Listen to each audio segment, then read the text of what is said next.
A dying Navy SEAL had already written his will, ready to give away everything and disappear quietly. Then, on a snowbound Vermont night, a wounded mother German shepherd scratched at his door. In her mouth was a freezing puppy, barely alive, wrapped in the last strength she had left. Nolan thought he was only saving 2 lost animals from the storm. But Mara's courage began to change the way he saw his own remaining days.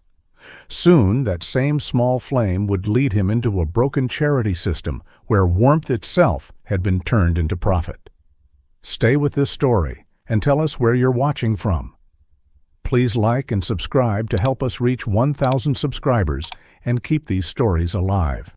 Nolan Mercer came back to Maple Hook Valley on a morning so bright it felt almost cruel. Winter had polished Vermont down to bone and silver. Snow rested on the roofs of horse barns, on the split-rail fences, on the black shoulders of the narrow country road.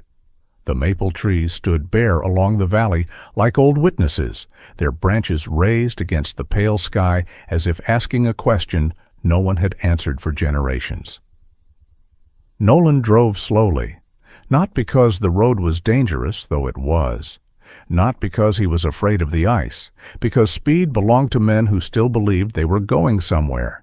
He was 52 years old, tall and broad-shouldered, with the disciplined posture of a man whose body still remembered orders, even when the rest of him had grown tired of obeying. His hair was cut in a clean undercut, dark at the crown, silver at the temples. His face was sharply made, all hard jaw and hollowed cheekbones, handsome in the American way. Men became handsome when weather, grief, and silence carved away everything soft. He wore an olive-drab combat shirt beneath his brown waxed jacket. The camouflage sleeves fitted tight over arms that had once carried weapons, wounded men, and the impossible weight of command. Now those same arms trembled faintly when he gripped the steering wheel too long. The diagnosis sat on the passenger seat beside him in a white folder. Progressive lung cancer. Dr. Claire Renwick had not said the word hopeless. She was not that kind of doctor. She had stood in the small clinic examination room with her auburn brown hair pinned back, her brass stethoscope hanging against a sage-green sweater, and told him the truth, as if truth were not a weapon, but a tool. There are still treatment options, she had said. Not promises. Options? If you keep coming in, if you take the medication, if we manage the symptoms, you may still have time with some quality in it. Nolan had nodded. He had learned long ago that nodding saved everyone trouble. Claire had watched him with tired, intelligent eyes.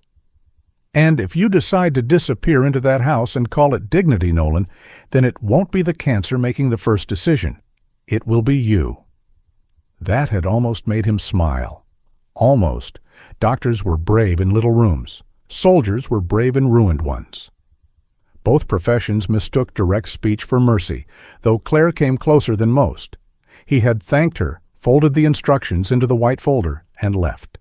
Now the folder rode beside him like a quiet passenger no decent man could ask to get out. His home waited at the far edge of Maple Hook Valley, where the paved road turned to gravel and the gravel surrendered to snow. It was a small glass-fronted house built by a man who had once believed sunlight could heal anything. Nolan had built it 12 years earlier after leaving the teams, before his mother's last winter, before the long silences, before every room became too large for one man.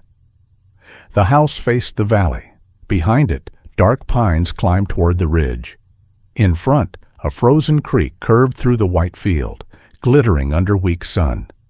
In summer, the place smelled of wet leaves, hay, and horse sweat drifting from June Whitaker's farm down the road. In winter, it smelled of iron cold and wood smoke, though Nolan had not kept a proper fire in days. He parked beside the house and sat for a while with the engine ticking. His breath scraped lightly in his chest, not enough to alarm anyone, enough to remind him. There were many ways for a body to betray a man. Some were loud, some took their time, setting up camp beneath the ribs like patient invaders. Nolan picked up the white folder, tucked it under one arm, and carried it inside. The house received him without complaint. The great front windows held the valley in pale blue light. The kitchen was clean because Nolan did not own enough things to make a mess. A mug sat beside the sink. 2 unopened envelopes lay near the bread box. A row of prescription bottles stood on the shelf above the counter, arranged by size, not importance. He took off his jacket, coughed once into his fist, and looked at the cold hearth. The fireplace was built of fieldstone, broad and beautiful, with a black iron grate and a stack of unsplit logs beside it. His mother had loved that hearth. During her last winter, Hearthline Outreach had brought wood when Nolan could not get back from a security contract in time. They had brought groceries too, medicine, wool socks. A volunteer had shoveled her walkway after every storm. His mother had written to him about it in a shaky hand. They came again today. I told them I did not need help. They said everyone says that before they do. Nolan had saved the letter. He did not read it anymore. Some debts did not shrink when remembered. They grew teeth. By noon, he had the legal papers spread across the kitchen table. The will had been drafted by a lawyer in Burlington, a polite young man who used gentle language around death, as if soft words could make a coffin lighter. Nolan had corrected the document twice, removing unnecessary sentiment, reducing clauses, tightening instructions. Nearly all assets to Hearthline Outreach, the house after sale, the truck, savings, investments, the old coin collection his mother had kept in a cedar box, a lifetime folded into paragraphs. He signed where indicated. His hand did not shake until the last page. That irritated him more than fear would have. Nolan set the pen down, reached for the battered copper Zippo beside the papers, and rolled it once across his knuckles. The lighter had belonged to his mother, though she had never smoked. She kept it in the kitchen drawer during storms because, in her words, matches get dramatic when damp. A maple tree was engraved on one side, its branches bare, its roots deep. Nolan opened the lid. Click. A tiny sound. Clean. Certain. For 1 second he was 12 again, sitting beside his mother during a power outage, watching her light candles while snow beat against the windows. She had made canned soup taste like a feast and told him that warmth was not a thing you owned. It was a thing you passed along before your hands went cold. He closed the lighter. The will sat before him, neat and final. Outside, the sun flashed against the frozen creek, so bright it looked alive. Inside, Nolan could not make himself stand. A knock came just after 2. 3 gentle taps, practiced and confident. Nolan already knew who it was before he opened the door. Evelyn Hart stood on the porch in a cream wool coat, a burgundy scarf tucked perfectly at her throat, silver blonde hair arranged beneath a soft hat. She was 61, but carried herself with the polished energy of a woman who had spent years moving between donors, church basements, town meetings, and television fundraisers without letting her smile crack in public. "Nolan," she said warmly, "I hope I'm not intruding." "You are." Her smile paused, then recovered. "Still honest, I see. Still busy?" "With good work, always." She lifted a paper bag. "Mabel at the bakery sent bread. I brought it as a peace offering." He stepped aside because refusing bread seemed more theatrical than accepting it. Evelyn entered, glanced around the clean, cold house, and noticed too much. People like her always did. The unopened mail, the untouched wood. The hospital folder turned face down on the counter. To her credit, she did not mention any of it. She set the bread on the table, then saw the signed papers. For a moment, something real moved behind her eyes. Not greed, not exactly. Recognition, perhaps, or the solemn thrill of standing close to a large gift before it became public. "Nolan," she said softly, "your mother would be proud." That sentence struck the room and did not break. Nolan looked at the hearth. My mother would tell me the house is too cold. Evelyn gave a small laugh, relieved to find humor, even a dry bone of it. She would, and then she would make both of us soup. She made terrible soup. She made generous soup. That's what people say about terrible soup after someone dies. This time, Evelyn's laugh was real, but brief.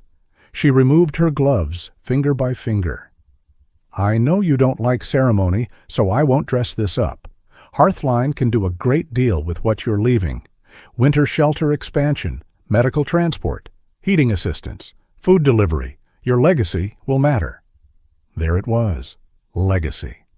The word entered the house wearing polished shoes. Nolan looked at the signed will, then at the snow beyond the glass. Legacy sounded too clean for what he was doing.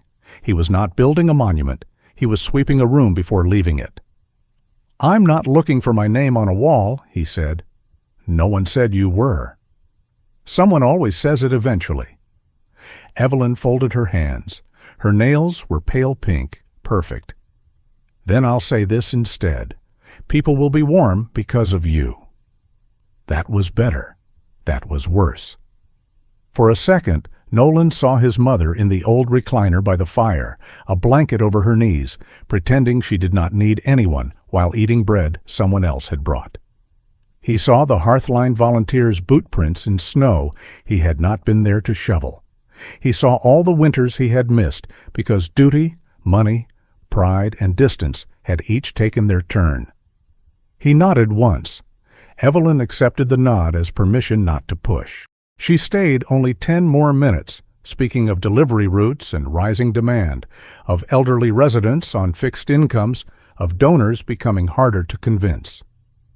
Her voice remained warm, but Nolan heard the practiced rhythm beneath it, the speech shaped by repetition. It did not make her false, not entirely. It only made him tired. When she left, snow had begun again, thin at first, then thicker. By dusk, the valley had vanished behind a white veil. Nolan did not light the fire. He told himself it was because the house was not cold enough yet. The prescription bottles watched from the shelf like small plastic witnesses. He ignored them. The hospital envelope remained unopened. The will lay on the table beneath his mother's Zippo, held down as if the paper might try to escape. Wind pressed against the glass after dark. The storm deepened without drama. No thunder. No grand announcement. Just snow gathering on the porch rail. Snow filling the tracks of Evelyn's tires. Snow erasing the path from the house to the road as carefully as a hand wiping chalk from a board. Nolan sat in the chair near the cold hearth. He should have eaten the bread. He should have taken the evening dose. He should have opened the envelope.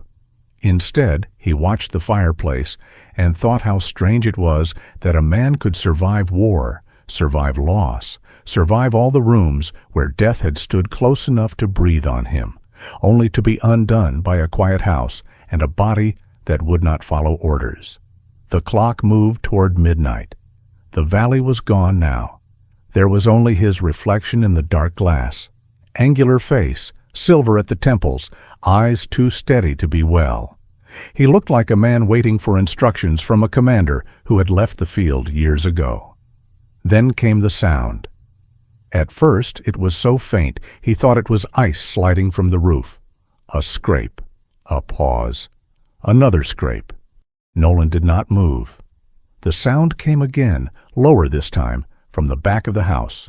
Not a branch, not the wind. Something small was dragging against the door. He stood slowly, one hand braced on the chair until the room steadied. His chest tightened, but he crossed the kitchen without turning on the light. Old habits returned, quiet as wolves. He listened, measured, waited. Another weak scratch. Then a sound almost like breathing. Nolan looked at the cold hearth, the signed will, the unopened hospital envelope, the little copper Zippo engraved with a bare maple tree. For the first time all day, the house no longer felt empty. It felt watched by winter. He reached for the back door handle. Outside, something living was trying not to be taken by the storm. Nolan Mercer opened the back door, and the storm tried to enter first. Snow rushed at him in a white, frantic sheet, needling his face, striking the kitchen floor, hissing across the threshold. The porch light was weak under the weather, a small yellow circle trembling in the dark. At first he saw only movement near the bottom step. Something black and gold crouched against the house. Then the shape lifted its head. A German shepherd stood beneath the porch roof, though stood was too generous a word. She was holding herself upright by force of will, legs braced, ribs moving fast under a coat crusted with ice.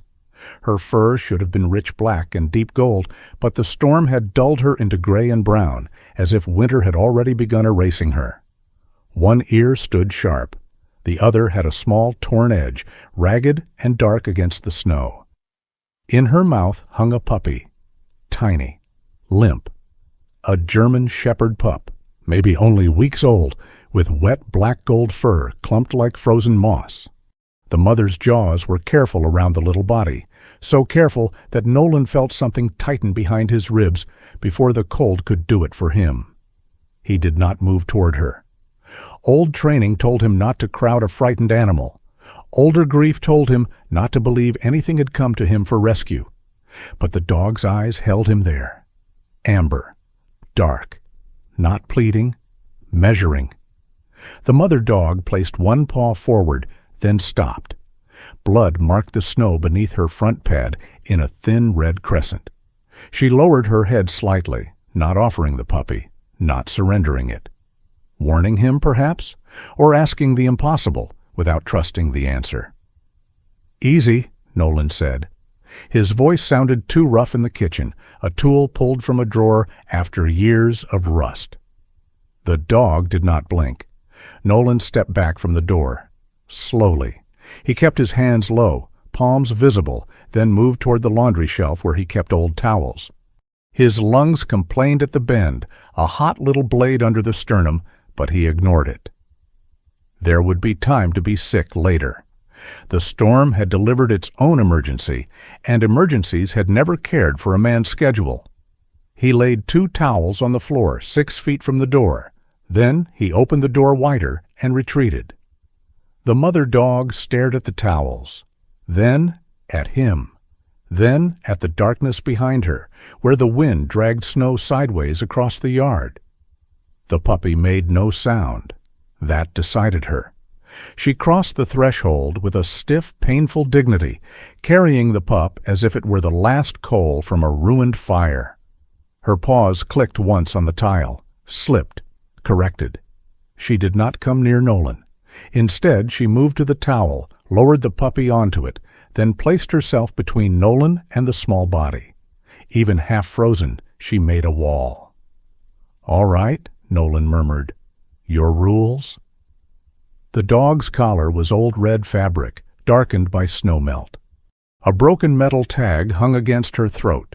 Most of the letters had been scraped away, but under the ice he could make out 2 of them. M.A. Nolan looked at her torn ear, the blood on her paw, the tremor running through her body. "Mara," he said quietly.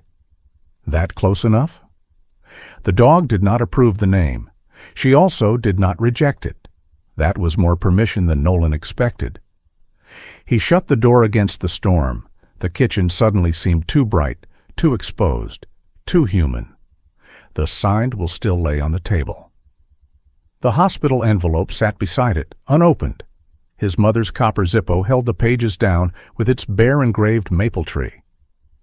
Nolan turned the papers face down. It was absurd, hiding death from a dog. He did it anyway. The puppy shivered once, a tiny motion, barely there. Nolan felt it like a flare in the dark. He moved to the sink, filled a bowl with warm, not hot water, and set it several feet from Mara. Then he crouched beside a cabinet to pull out a shallow baking tray. His knee cracked, his breath shortened. Mara watched every movement, her head low, lips tight, eyes clear despite exhaustion. "I know," he said. "I wouldn't trust me either." She did not drink until he backed away. When she did, She drank carefully, lifting her head after each swallow to check the puppy. No greed, no relief big enough to make her foolish. Hunger and fear had not conquered her discipline. Nolan had known men like that. Men who could be bleeding, starving, half-blind from dust and smoke, and still ask who else needed extraction. He disliked the thought the moment it came.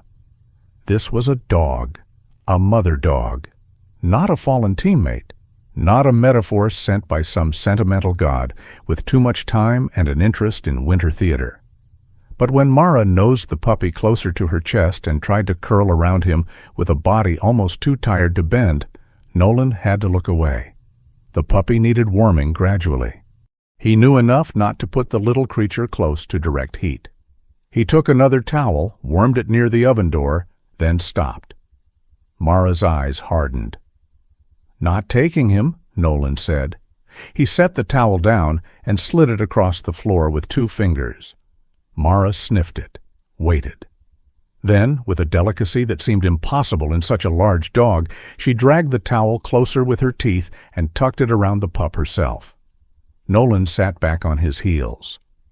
"Well," he said, "apparently I'm staff." The corner of the room gave a soft tick as the heat came on. He found his phone and called June Whitaker. She answered on the 5th ring with a voice like gravel in a coffee tin. "If this is about your generator, kick it twice and apologize." "It's not the generator." A pause. "You sound terrible." "Dog at my back door, German Shepherd, female, half frozen. She brought a pup." The sound on the other end changed. Cloth rustled, a chair scraped, a woman becoming awake in the way useful people did. "Is the pup breathing?" "Yes, barely." "Do not put them right by the fire." "I didn't." "Don't give a lot of food." "I haven't." "Don't do that man thing where you decide looking calm means knowing what you're doing." Nolan closed his eyes. "Good to hear your bedside manner survived retirement." "My bedside manner was for horses. They had more sense." June exhaled. Warm towels, small sips of water for the mother. Rub the pup gently, not hard.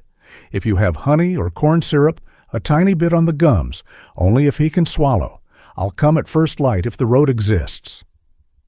"You don't need to drive in this." "Mercer, I once delivered a foal in an ice storm while Earl Bennett played banjo in the next stall because he thought it soothed the mare. Your driveway does not frighten me." "That sounds illegal." "It should have been." For the first time that night, Nolan almost laughed. It came out as a short breath, but June heard it. "Keep yourself upright, too," she said, more quietly. "You're no good to them if you hit the floor." "I'm fine." "Men who are fine don't say it like they're signing a confession." She hung up before he could answer. Nolan found honey in the pantry, expired but not crystallized into complete defeat. He warmed a spoon under water and crouched again, careful not to cross the invisible line Mara had drawn around her pup. The little dog's fur was tangled and damp, black along the back with gold showing at the legs and face. His ears were soft triangles, not yet committed to standing. Burrs clung to his coat, frozen among the hairs. "Bramble," Nolan muttered. Mara's eyes flicked to him. "The pup," he said. "Looks like he lost a fight with a bush." Mara lowered her head over the puppy again, unimpressed. Bramble. The name stayed. Outside, the storm roared around the house. Inside, the kitchen became a field hospital of towels, bowls, whispered insults, and one dying man pretending his hands were not shaking because of anything except cold. At some point, Nolan realized why the dogs had found him. The porch held the remains of old bread he had thrown out 2 days before for crows. The chimney, though the hearth was cold now, still held the faint scent of smoke from an earlier fire.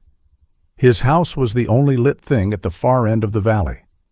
To a desperate animal, it must have looked less like a home than a wound in the dark giving off heat. Mara had not chosen him. She had chosen evidence, light, food, smoke, human presence. The practical truth comforted him more than any miracle would have, yet it also unsettled him. Because if survival was only a matter of following the smallest warmth through a storm, then what did it say about him that he had been sitting beside an unlit hearth? Hours passed in small tasks. Warm a towel, replace it, watch the pup's breathing, move the bowl closer by inches, wipe melted ice from the mother's coat without touching her. Fail, try again. Mara eventually allowed Nolan to slide a towel near her injured paw. She did not let him hold it. When his fingers came too close, a low rumble rose in her chest, not vicious, simply factual. Fair, Nolan said, and withdrew. Around 3 a.m, Bramble made a thin, cracked sound. Not a cry, exactly. More like a rusty hinge remembering it could move. Mara's entire body changed. Her ears lifted, her nose pressed to the pup. She nudged him once, twice, then froze as if afraid joy itself might harm him. Nolan felt the sound enter him strangely. All day, words had failed to reach him. Treatment, options, legacy, donation, final wishes. But that small, ugly squeak cut through clean. The puppy was alive enough to complain. It was not much. It was kingdom enough. Nolan reached for his copper Zippo on the table, not to light it, only to feel the engraved maple beneath his thumb. His mother's voice returned, uninvited and plain. Warmth is not a thing you own. It is a thing you pass along before your hands go cold. He stared at Mara, curled around Bramble, both of them steaming faintly as the ice melted from their fur. Then he stood, slowly, painfully, and lit the hearth. By morning, the storm had softened into a gray snowfall. Nolan had not slept. His eyes burned. His chest felt packed with wet ash. Mara had dozed in short, suspicious intervals, waking whenever he shifted. Bramble breathed more steadily now, tucked against her belly beneath a nest of warm towels. A truck engine growled outside just after 7. June Whitaker did not knock so much as enter with purpose. She came through the back door in a brown barn jacket dusted with snow, gray knit cap pulled low over short silver hair, a canvas medical bag in one hand. Her cheeks were red from the cold, her boots left honest mud and snow on the tile, and she looked at Nolan with the brisk disappointment of a woman who had expected him to look awful and disliked being correct. "Sit down," she said. "The dogs are over there." "I have eyes. You have the complexion of old oatmeal. Sit down." Mara lifted her head and growled low. June stopped immediately. Not fear. Respect. "Well, good morning to you too, Your Majesty." Mara watched her. June lowered herself slowly to sit on the floor several feet away. No sudden reach, no foolish sweetness. She opened the bag and placed supplies out one by one. Gauze, thermometer, soft cloth, a small bottle of electrolyte solution. "Smart girl," June said. "You got him here?" Nolan leaned against the counter. "You think she came from somewhere nearby?" June's expression changed when she saw the collar. She did not answer at once. Instead, she studied Mara's neck, the worn red fabric, the marks beneath the fur where something had rubbed too long and too hard. Then her eyes moved to the dog's paws. "Concrete wear," she said. "Not just ice cuts. See the pads? Rough in the wrong places. She's been on hard flooring. Maybe a warehouse, maybe a bad kennel setup. And this collar," June's mouth tightened. "Not a family collar, not anymore." Mara tucked Bramble closer with her nose. Nolan felt that motion in his own ribs. "Can you help them?" he asked. June looked at the puppy, then at Mara, then at him. Her face softened without becoming gentle in any obvious way. "I can help them get through today," she said. "Tomorrow will have to earn itself." That sounded honest enough to trust. June worked slowly. She never grabbed, never cooed. She let Mara sniff each cloth before using it, let the dog refuse, waited her out. Twice Mara bared her teeth. Twice June nodded, as if being corrected by a queen was part of the expected procedure. By the time she finished, Mara had allowed a light wrap around her front paw and a closer check of Bramble's temperature. The puppy was weak, but warmer. Hungry, dehydrated, but not gone. Not gone. Nolan sat on the floor across from them because standing had become a negotiation he was losing. Mara's eyes shifted to him. For the first time, she did not look only at his hands. She looked at his face. Then Nolan coughed. It came suddenly, tearing up from deep in the chest. He turned away, fist against his mouth, but the cough bent him forward until one hand hit the floor. Pain flashed white along his ribs. His breath caught, failed, returned in pieces. June was beside him at once. "Easy, slow, in through the nose if you can." "I'm fine," he rasped. "Say that again, and I'll sedate you with horse tranquilizer." He tried to glare at her. It was not his best work. Across the towels, Mara had risen despite her injured paw. She stood over Bramble, but her gaze was fixed on Nolan now.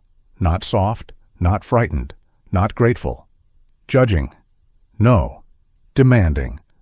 As if, in her exhausted animal mind, a rule had already been made for this house. No one falls while there is still someone smaller to keep warm. Nolan lowered himself fully to the floor and leaned back against the cabinet. The hearth burned beside him, steady and gold. June checked his color with a look, but said nothing more. Mara slowly sank down again, pressing her body around Bramble. The little puppy sighed in his sleep.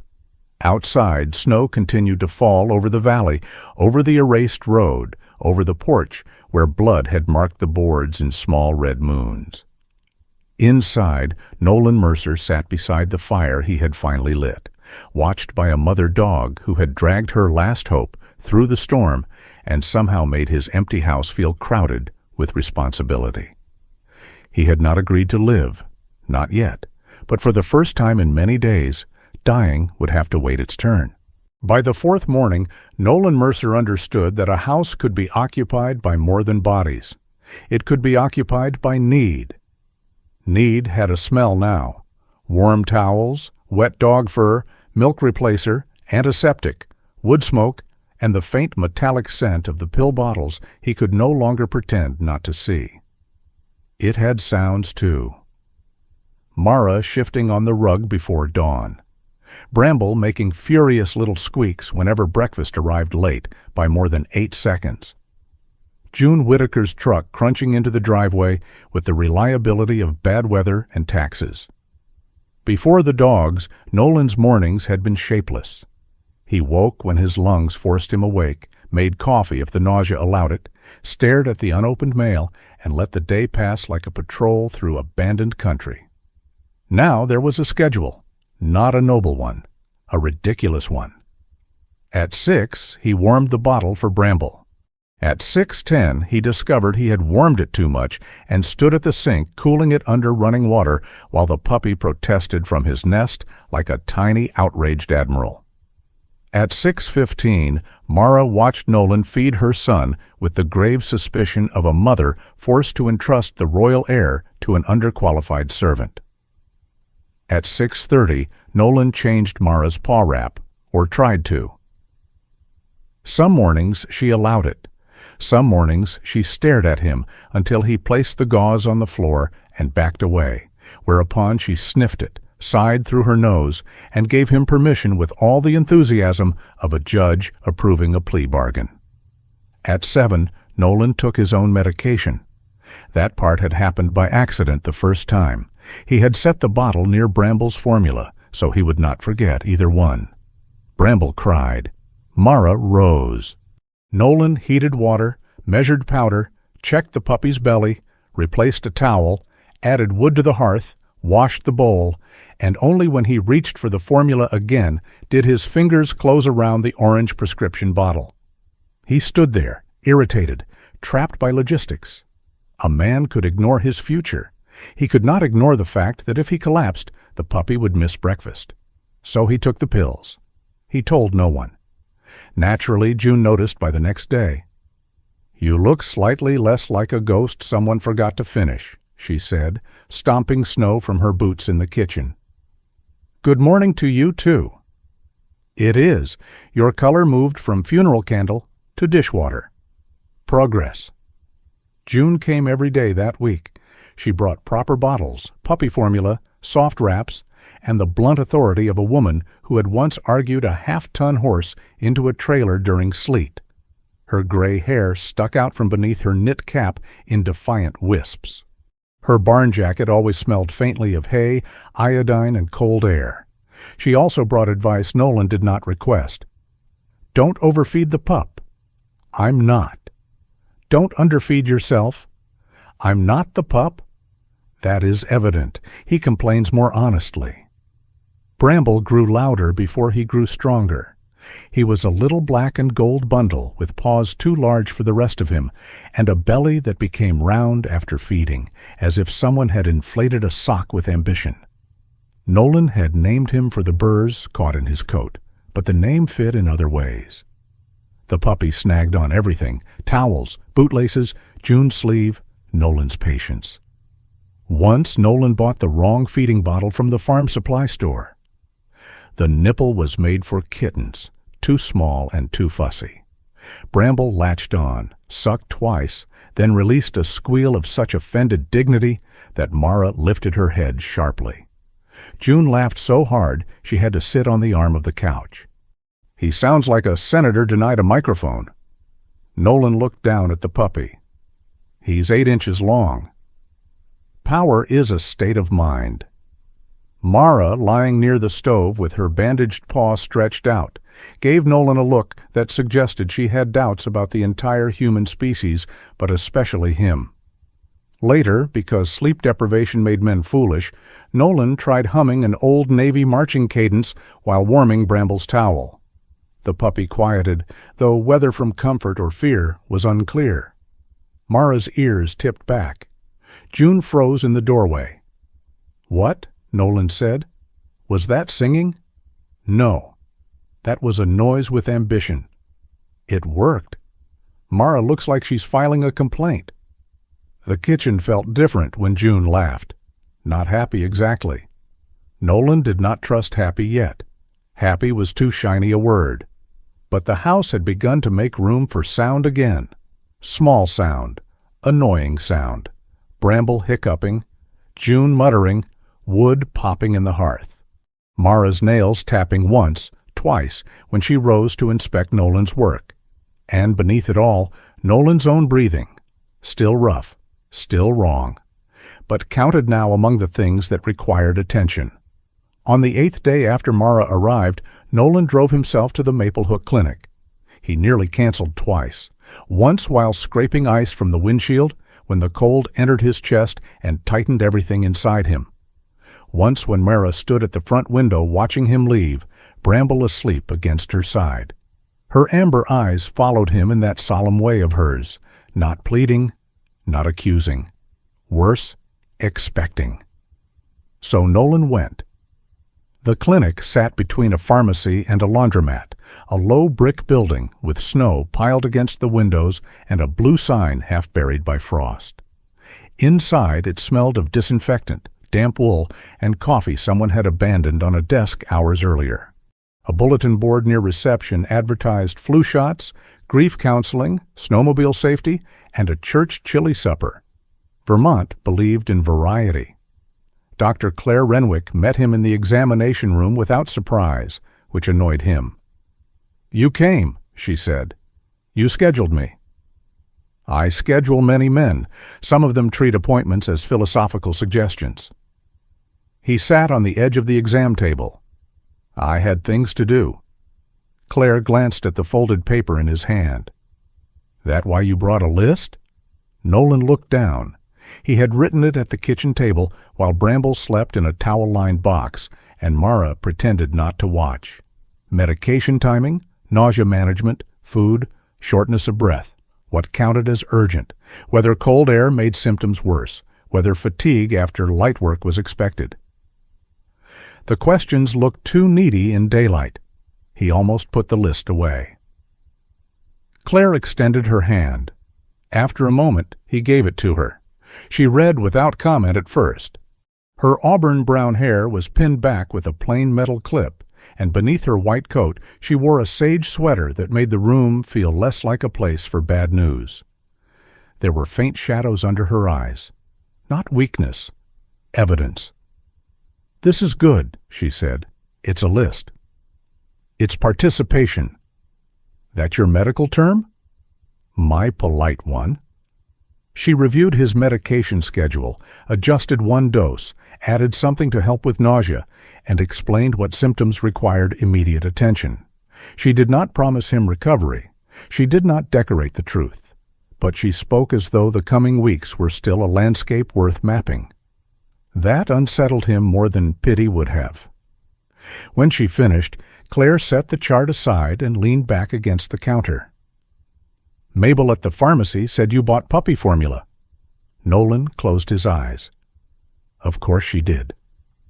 "She says the puppy yelled at you." "Confidential medical information travels fast here." "It's Maple Hook. Privacy freezes at the town line." He almost smiled. Claire's face changed then, just slightly. The humor remained, but something older entered her eyes. "My brother was Army," she said. "Years ago, he came home with a chest full of medals and a head full of locked doors. When he got sick, he called refusing treatment a personal decision. Sometimes it was. Sometimes it was punishment in a cleaner shirt." Nolan looked at the floor. "I'm not your brother." "No," Claire said. "You're my patient. That gives me fewer rights and more paperwork." He gave a short breath through his nose. She continued gently, which somehow made it harder. "I'm not asking you to become optimistic. Optimism is overrated and badly dressed. I'm asking you not to abandon yourself before the disease has finished asking its questions." Nolan said nothing for a long time. Outside the narrow window, sunlight slid down a wall of snow. A plow passed, rumbling like some old iron beast, clearing the road for people who still had errands, appointments, groceries, dogs to feed. Finally, Nolan took the list back. "I need to stay functional," he said. Claire nodded once. "That is a place to begin." "For the dogs." "If that's the door you can walk through today, use it." He left with a new prescription, a printed schedule, and an irritation he could not quite name. It felt dangerously close to gratitude. 2 weeks later, Mara's paw had healed enough for short walks, though she still placed it carefully on icy ground. Bramble had grown from a trembling scrap of fur into a bolder scrap of fur with an inflated opinion of himself. He followed Mara everywhere, tripping over his own feet, then looking offended at the floor. Nolan began driving into town again. At first it was only for supplies. Then he stopped by Hearthline Outreach to repair a generator that refused to start behind the pantry building. He told himself it would take 20 minutes. It took 2 hours, 3 coughing fits, and 1 argument with a rusted bolt. Hearthline operated out of an old Grange hall near the center of Maple Hook, a broad wooden building painted white, with a ramp shoveled clear and boxes stacked under the eaves.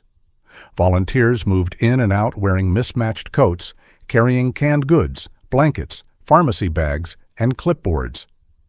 The place had the busy warmth of a beehive built by people who had all misplaced the instructions. Nolan did not lift the heavy boxes. He let the younger volunteers do that, though it cost him pride in small, bitter coins. He checked tire pressure on delivery vans, showed 2 men how to secure a load so it would not slide on mountain roads, and made a handwritten route list marking spots where snowdrifts formed after north wind. "You're organizing my chaos," Evelyn Hart said from behind him. He turned. Evelyn wore a navy blazer beneath her cream coat today, a silver heart-shaped brooch pinned near her collar. Her smile was bright, camera-ready, even though no camera was present. "Chaos is usually better when labeled," Nolan said. "I'll put that on our annual report." "Please don't," She laughed, but her eyes moved over the list in his hand.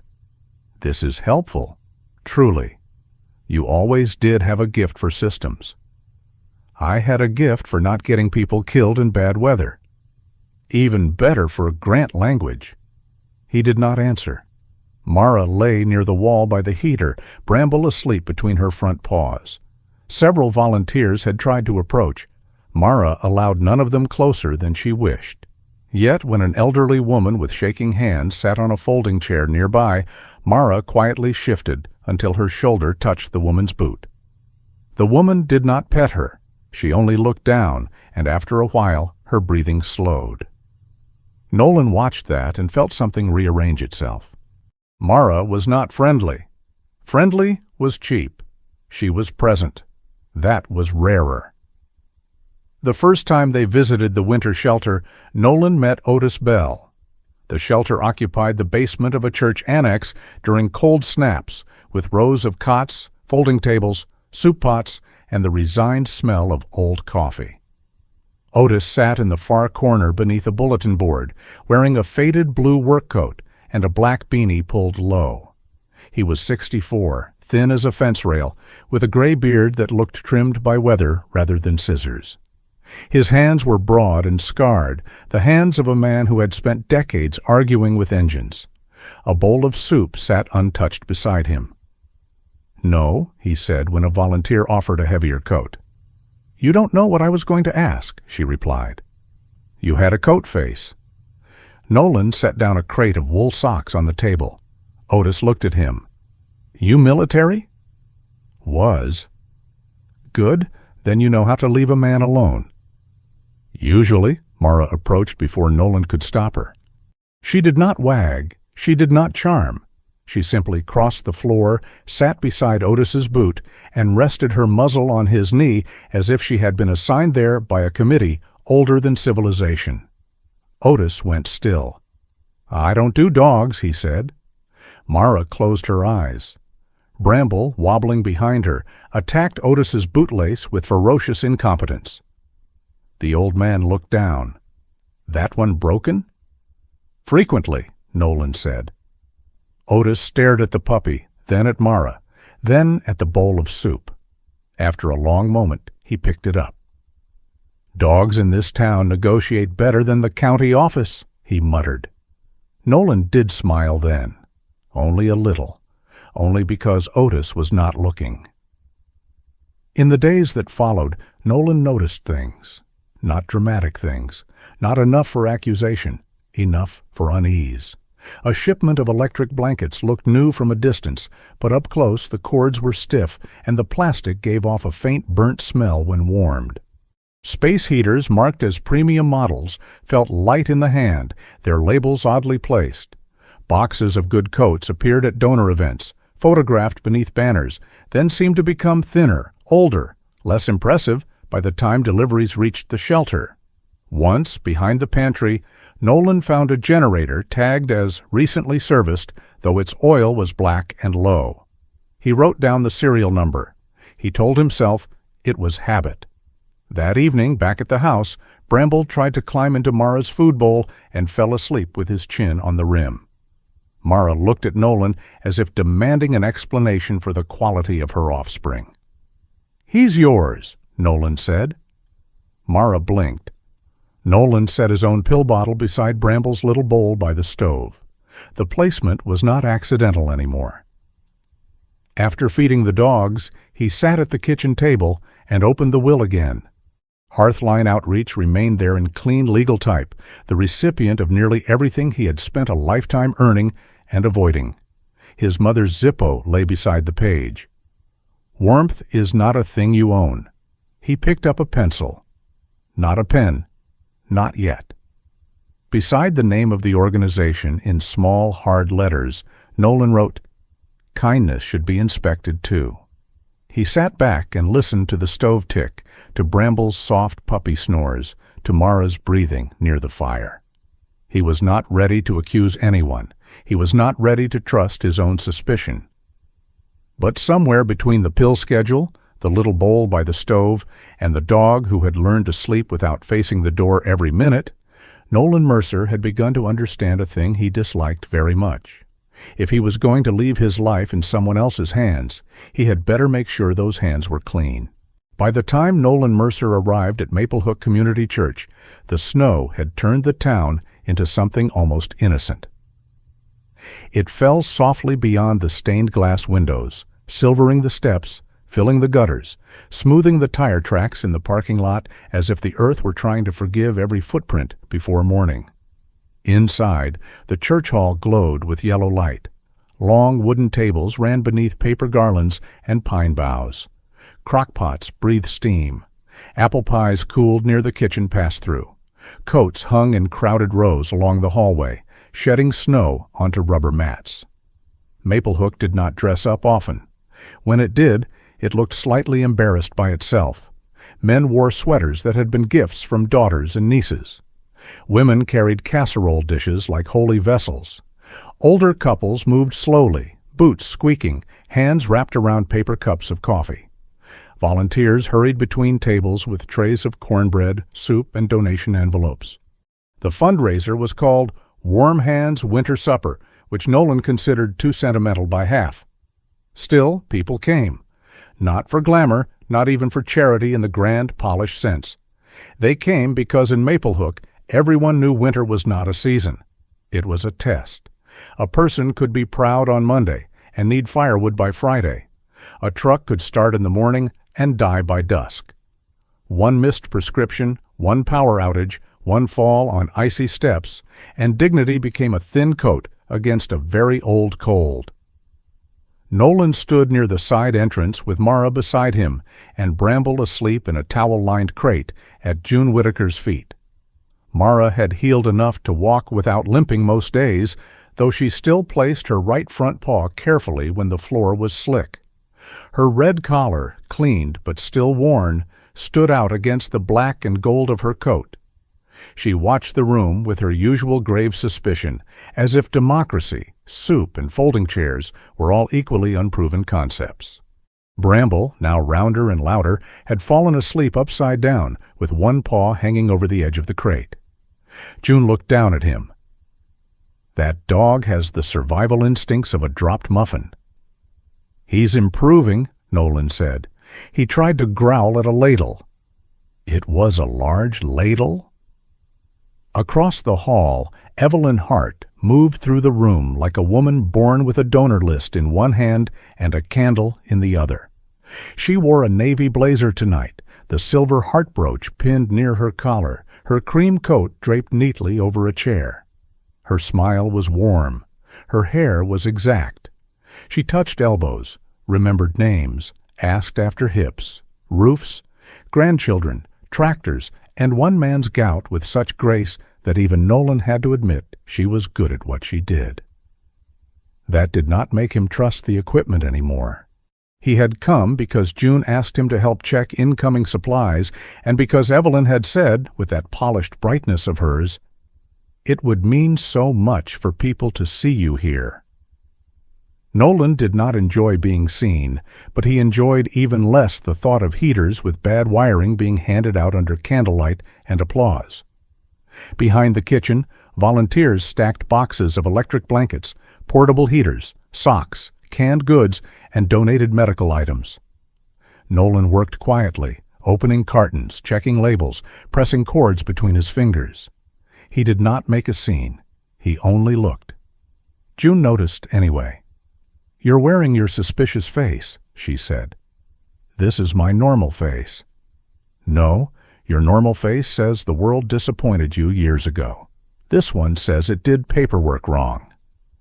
Nolan pulled a blanket from its plastic sleeve. The label was bright. The fabric was soft enough. But when he leaned closer, there it was again. A faint smell, hot plastic, not strong. Not enough to alarm a room full of people who wanted the night to go well, but real. Mara rose. She did not bark. She did not rush forward like some trained detection dog in a police demonstration. She simply stood, nose lifted, body angled between the boxes and Bramble's crate. Nolan looked at her. She reached into the crate with her muzzle, caught the edge of Bramble's towel, and dragged it back 6 inches. Bramble woke, squeaked once in protest, and then immediately returned to sleep, apparently satisfied that evacuation had been handled by management. June's expression sharpened. "You smell it too?" Nolan asked. "I smell pie, wet wool, and Earl Putnam's aftershave committing a felony," she said. Then she stepped closer to the blankets. Her humor thinned. "And yes, a little." Before Nolan could answer, a man's voice said from behind them, "New stock does that sometimes." The voice was smooth, friendly, and comfortable in public.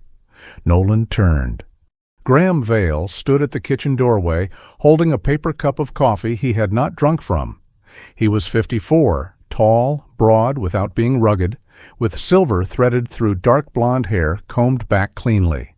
His charcoal wool coat looked too expensive for slush, his navy scarf lay perfectly at his throat, and his smile was humble in the way a practiced man could make humility look like an accessory. "Factory seal," Graham said, nodding toward the boxes. "Plastic off-gassing. Harmless, though I admit not charming."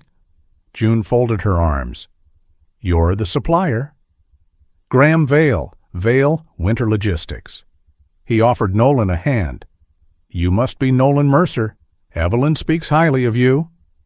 Nolan looked at the hand for 1 second before shaking it. Graham's grip was firm, dry, controlled. Men like him never squeezed too hard. They knew confidence was more impressive when it did not need muscle. "I check equipment," Nolan said. "That's excellent. We appreciate careful volunteers." "I'm not a volunteer." Graham's smile barely changed. "Tonight, everyone is." It was a good answer. That annoyed Nolan. Evelyn appeared before the silence could grow teeth. "There you are," she said to Graham, then to Nolan. "We're almost ready for the presentation. Nolan, would you mind keeping those boxes stacked near the side table? Donors like to see what their money becomes." Nolan glanced at the blanket in his hands. "Does their money become these specifically?" Evelyn's smile paused. Graham answered before she did. "Those are part of a mixed shipment. The higher-grade units go first to medically vulnerable clients, naturally. These are general warming supplies." "Naturally," Nolan said. June gave him a look that meant not now, which was often the phrase civilization used right before something went wrong. The program began at 7. Evelyn stood on the small stage beneath a wooden cross and a banner painted by church volunteers. No one left cold. The room quieted by degrees. Even the coffee urn seemed to lower its voice. She spoke beautifully. That was the trouble. She told stories without naming people, preserving dignity while gathering sympathy. She spoke of frozen pipes, lost jobs, widowers trying to choose between medication and heating oil, home health nurses driving mountain roads with soup in the back seat. She spoke of Maplehook as if the town were not a place, but a hearth everyone had a duty to keep alive. People listened. People wiped their eyes. Nolan, standing near the kitchen entrance with Mara at his boot, wanted not to be moved. He failed. When Evelyn gestured to Graham, he stepped up with practiced reluctance, the kind that said he did not seek attention but had prepared remarks in case attention insisted. He told the room he had grown up in a drafty trailer outside Barra, that he remembered sleeping in a coat, that no business contract mattered as much as making sure old neighbors and sick neighbors stayed warm. It was good. Too good to dismiss. Not good enough to silence the smell in the box. Bramble stirred in his crate. Mara lowered her head toward him, then lifted it sharply. Not toward the stage. Toward the back hallway. Nolan heard it a second later, a thin, uneven hum beneath the applause. A mechanical vibration, strained and wrong. He turned from the speeches. The hallway behind the kitchen led toward the annex rooms, where extra coats and cots had been set up for anyone who could not make it home safely after the supper. A few adults rested there already, including Otis Bell, who had announced earlier that he was attending only because the soup was free and the chairs were less judgmental than his motel bed. The hum deepened. Then came the smell. Not faint now. Burnt insulation. Mara moved first. She did not run blindly. She trotted to the hallway entrance, stopped, looked back once at Bramble's crate, then fixed her eyes on Nolan. He was already moving. "June," he said, "I've got the pup." Nolan pushed through the kitchen door. Smoke had begun to thread under the annex door in thin gray ribbons, not thick enough to panic the whole hall, thick enough to mean the room had already chosen a side. A volunteer rounded the corner, carrying napkins, and froze. "Is that smoke?" "Pull the fire alarm," Nolan said. "But now." His voice did not rise. It did not need to. The young man dropped the napkins and ran. Nolan opened the first annex door carefully, felt heat, then shut it again before feeding the smoke with too much air. He scanned the wall. Breaker panel near the utility closet. Fire extinguisher beside the coat rack. Exit door at the far end. The exit door was rimmed with ice. Of course it was. Behind him, music stopped in the hall. Voices rose, confused but not yet terrified. Evelyn's amplified voice asked everyone to remain calm. Graham shouted something about a minor electrical issue. Nolan ignored both. Mara barked once at the second annex door. Short, hard. Nolan opened it. Otis Bell stood inside, half bent, coughing into his sleeve, one hand gripping the arm of an older man seated on a cot. Another woman, gray-haired and wrapped in a blanket, sat near the wall with her eyes wide, trying to put on boots with trembling hands. "Door's stuck," Otis rasped. "Back one's frozen shut." "Stay low," Nolan said. "No kidding, Admiral." Nolan almost smiled. Then his lungs caught the smoke. Pain clamped across his chest. He steadied one hand against the doorframe and forced the breath out slowly. He could not carry Otis. He could not carry the older man. He could not do what his body had once done without negotiation. For one bright, humiliating second, the old part of him surged up. Move, lift, break, be useful. Then Mara barked again, not at him, but toward the main hall. A command in a language older than pride. Nolan turned to the volunteers gathering behind him. "You and you," he said, pointing. "Get that man under the arms. Slow, low, no dragging his feet. You, blankets. Keep him around shoulders once they're out. June, I need that metal serving bar from the kitchen." June was already there with it. "I brought two," she said, "because I believe in overreacting responsibly." Nolan took one, jammed it near the iced exit hinge, and handed the other to a broad volunteer in a red sweater. "Work the bottom. Don't yank. Lever." The fire alarm began to shriek. Now panic arrived, but it met instructions already standing in its path. People moved toward the front doors in uneven lines. Evelyn guided donors away from the hall, her face pale but composed. Graham stood near the supply table with a phone to his ear, speaking too quickly, eyes flicking toward the boxed heaters. Nolan saw that. Stored it, returned to the door. The hinge cracked free. Cold air burst in, clean and brutal. They moved the older man first, then the woman, then Otis, who protested until Mara blocked him at the threshold and barked directly into his face. All right, Otis coughed. "Nobody likes a supervisor." Nolan followed last. Outside, snow fell into the alley between the church and annex. Emergency lights from a volunteer firefighter's truck flashed red against the white walls. The cold hit Nolan's smoke-filled lungs and turned them to glass. He coughed once, then again. The third cough folded him in half. He dropped to one knee in the snow, one hand braced against the siding.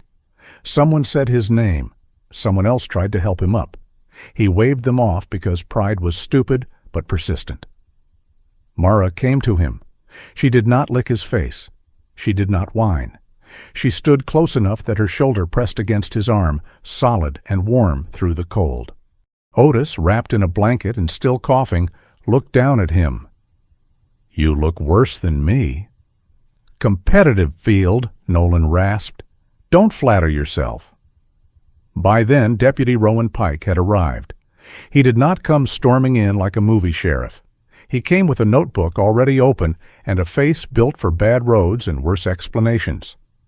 48, compact and sturdy, Rowan had a square jaw, pale green eyes, and a nose that had been broken once and repaired by someone who believed symmetry was optional. His winter sheriff's jacket was zipped high, snow gathering on the brim of his hat. He took in the smoke, the evacuees, the open annex door, the volunteers, the boxes near the kitchen. Then he looked at Nolan. "Mercer? Pike? You involved?" "Unfortunately." Rowan's mouth twitched once, not quite a smile. "Sit before you fall. That's not a request dressed up as one." Nolan sat on the lowest step. Rowan began taking statements, calmly, methodically. He asked who first smelled smoke, who installed the generator, when the heaters were delivered, who had access to the annex, whether the exit had been checked before the event. His pen moved with grim patience. When he reached the utility room, the fire crew had already cut power and cleared the immediate danger. The generator was rolled partway into view, blackened near one panel. Its label read, "New Winter-Rated Unit." Nolan looked closer. The screws on the casing were worn. The label was not original. It sat too clean over older adhesive residue. Rowan saw him seeing it. "Don't touch," the deputy said. "I wasn't going to." "You had the face." "Everyone keeps saying that." Rowan crouched, wrote down the serial number, then photographed the plate with his phone. His expression did not change, which made it more serious. Graham appeared behind them. "Deputy, I'm sure we can clear this up. Equipment can fail in weather like this, even properly maintained units." Rowan stood slowly. "Then proper paperwork will be helpful." "Of course." "I'll need delivery records, maintenance certification, and the purchase chain." Graham's smile remained, but something in his eyes cooled. Evelyn came to the doorway, one hand at her silver heart brooch. For the first time that night, she looked older than her speeches. "Rowan, surely the immediate concern is that everyone is safe." "That is the first concern," Rowan said, "not the only one." No one spoke for a moment. The fundraiser had not ended. It had curdled, the soup still steamed, the pies still waited. The banner still declared that no one would be left cold while smoke drifted from the annex door, and a blackened generator sat beneath bright church lights like an accusation with wheels. Otis was taken to be checked for smoke inhalation. The older woman was wrapped in blankets, shivering but alert. No one died. In another kind of story, that would have been enough. In real life, near misses left fingerprints.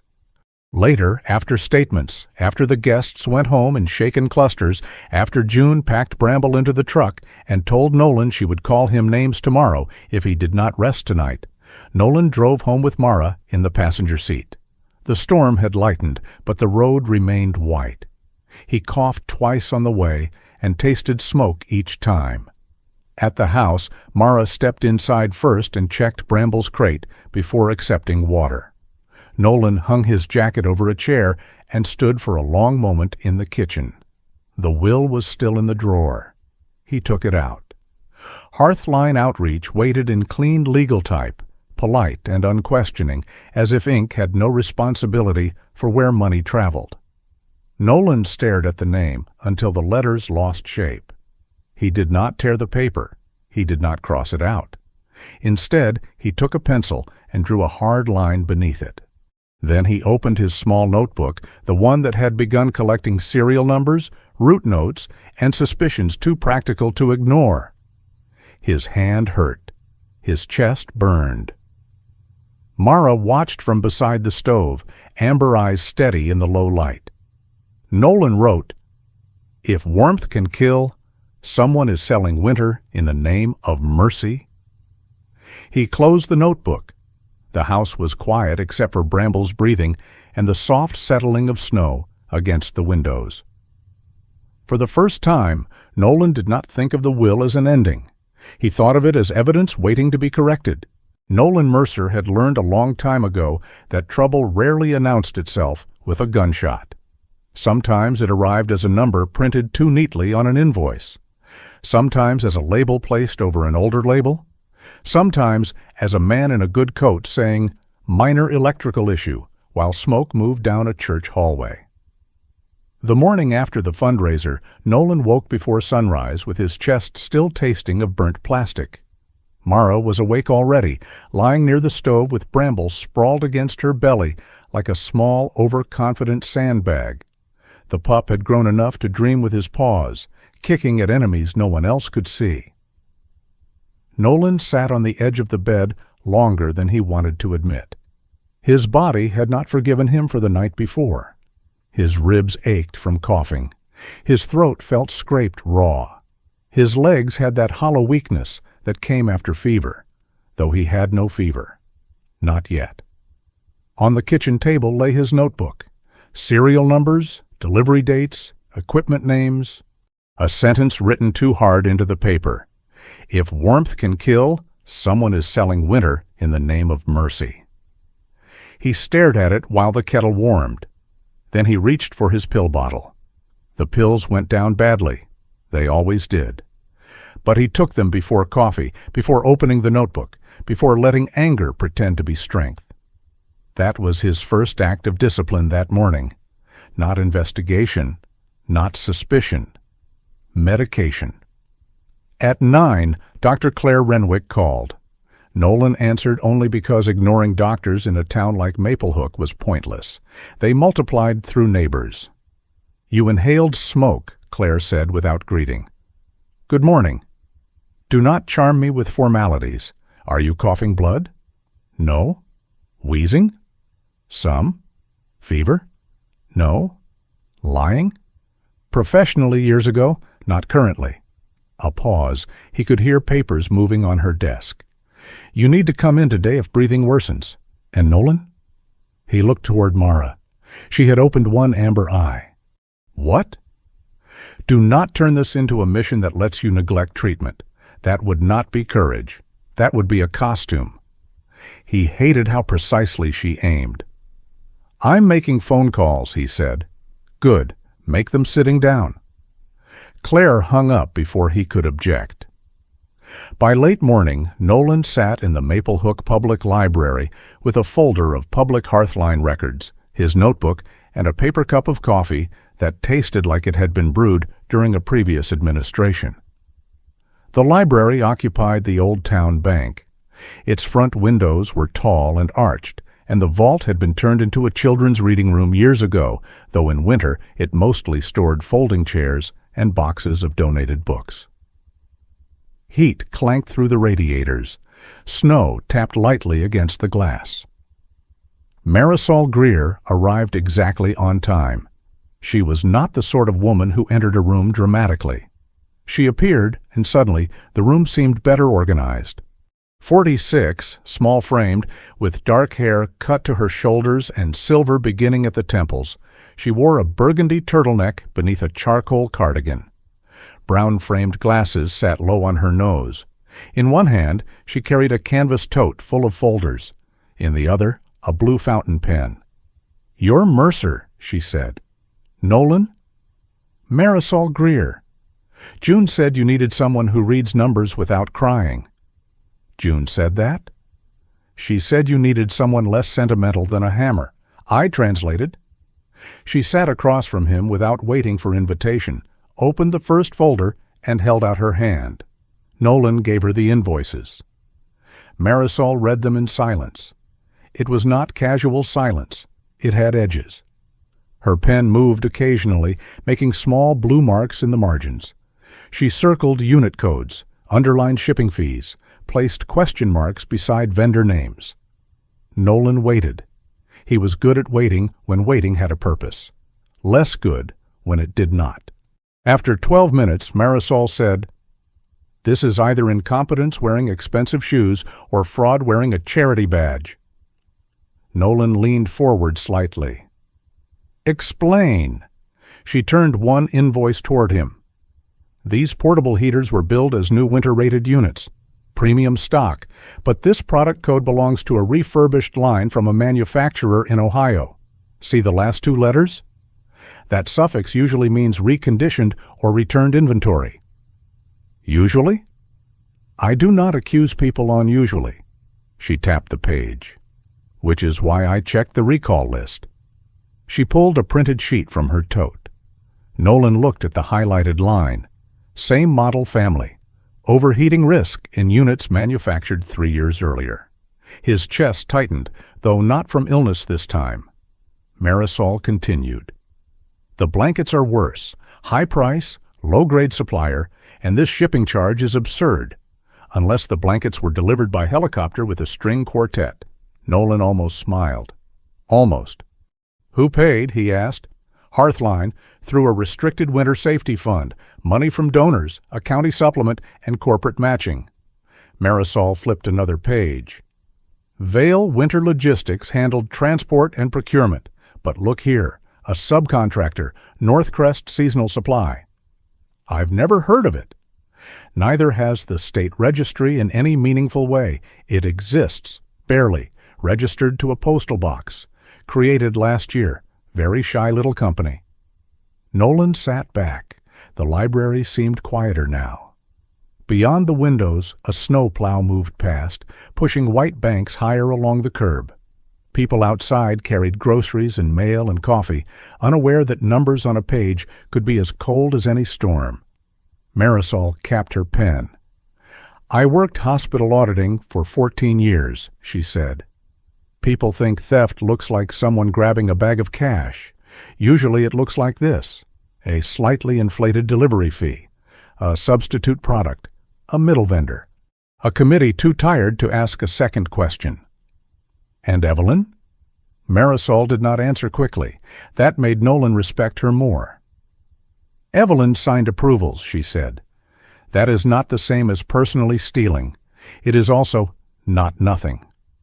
Nolan looked down at the name. Evelyn Hart, Executive Director. Her signature was elegant, flowing, almost theatrical. He thought of her beneath the banner, telling the town no one would be left cold. Marisol watched him. You wanted this to be simple. No? Yes, she said. Most decent people do. Villains are efficient. Systems are messier. He folded his hands on the table to hide the tremor in his fingers. Across the room, the radiator clanked like an old judge clearing his throat. By afternoon, the paper trail had become a map. Not complete.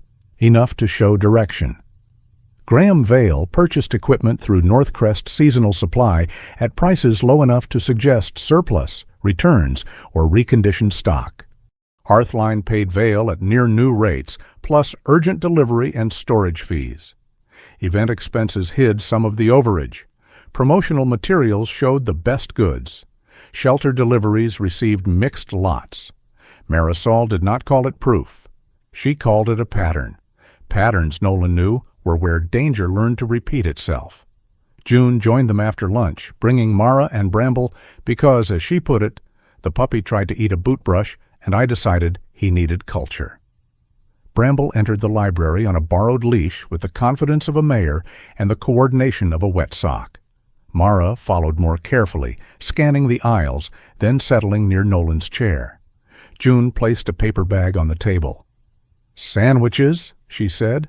"I didn't ask." "You were going to forget. Starving men make stupid decisions and then call them principles." Marisol took one. "I like her." Nolan did not respond because he was already eating, which ruined several arguments. June looked over the invoice copies. Her humor drained slowly. "These collars," she said suddenly. Nolan followed her gaze.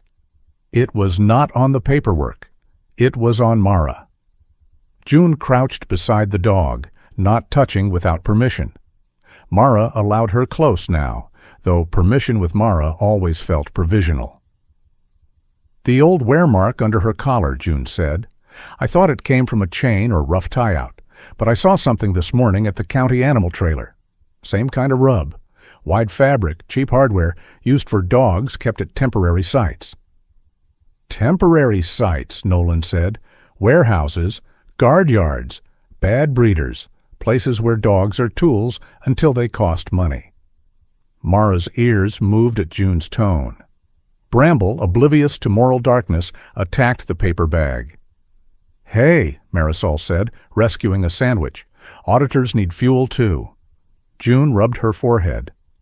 "There's a Vale Auxiliary Warehouse off County Spur Road. I've seen dogs near the fence twice. Thought they belonged to a night guard." Nolan closed the folder. Claire's warning returned.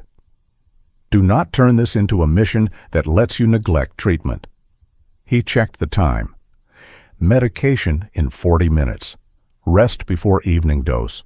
No driving alone if lightheaded. He hated that his body had become part of the operational plan. "We don't go in," he said. June looked surprised. Marisol did not. Nolan continued. "We deliver the donated coats that were supposed to go to the outer shelters. Public purpose. We observe from permitted areas. If there's animal neglect or unsafe storage, we call Rowan." June's mouth twitched. "Look at you, using laws." "I'm experimenting." "Careful. It leads to paperwork." The auxiliary warehouse sat beyond the edge of town, where the road narrowed between snowbanks and old logging land. It was a low metal building behind a chain-link fence, with 2 loading bays, a side office, and a yard scattered with pallets under blue tarps. A Vale Winter Logistics sign hung near the gate, half covered in frost. Nolan parked beside the marked delivery area. He wore his olive combat shirt under a field jacket, camouflage sleeves visible when he reached for the clipboard. Not armor, not uniform. A reminder to himself that discipline did not always mean force. June carried a box of coats. Marisol carried a folder and a phone, all ready set to record notes, not video. Mara stepped out of the truck slowly. Bramble remained in a crate in the back seat, with a chew toy and a wildly inflated opinion of his security role. A warehouse worker met them at the side door. Young, nervous, no coat warm enough for the weather. "We're dropping Hearthline overflow," Nolan said.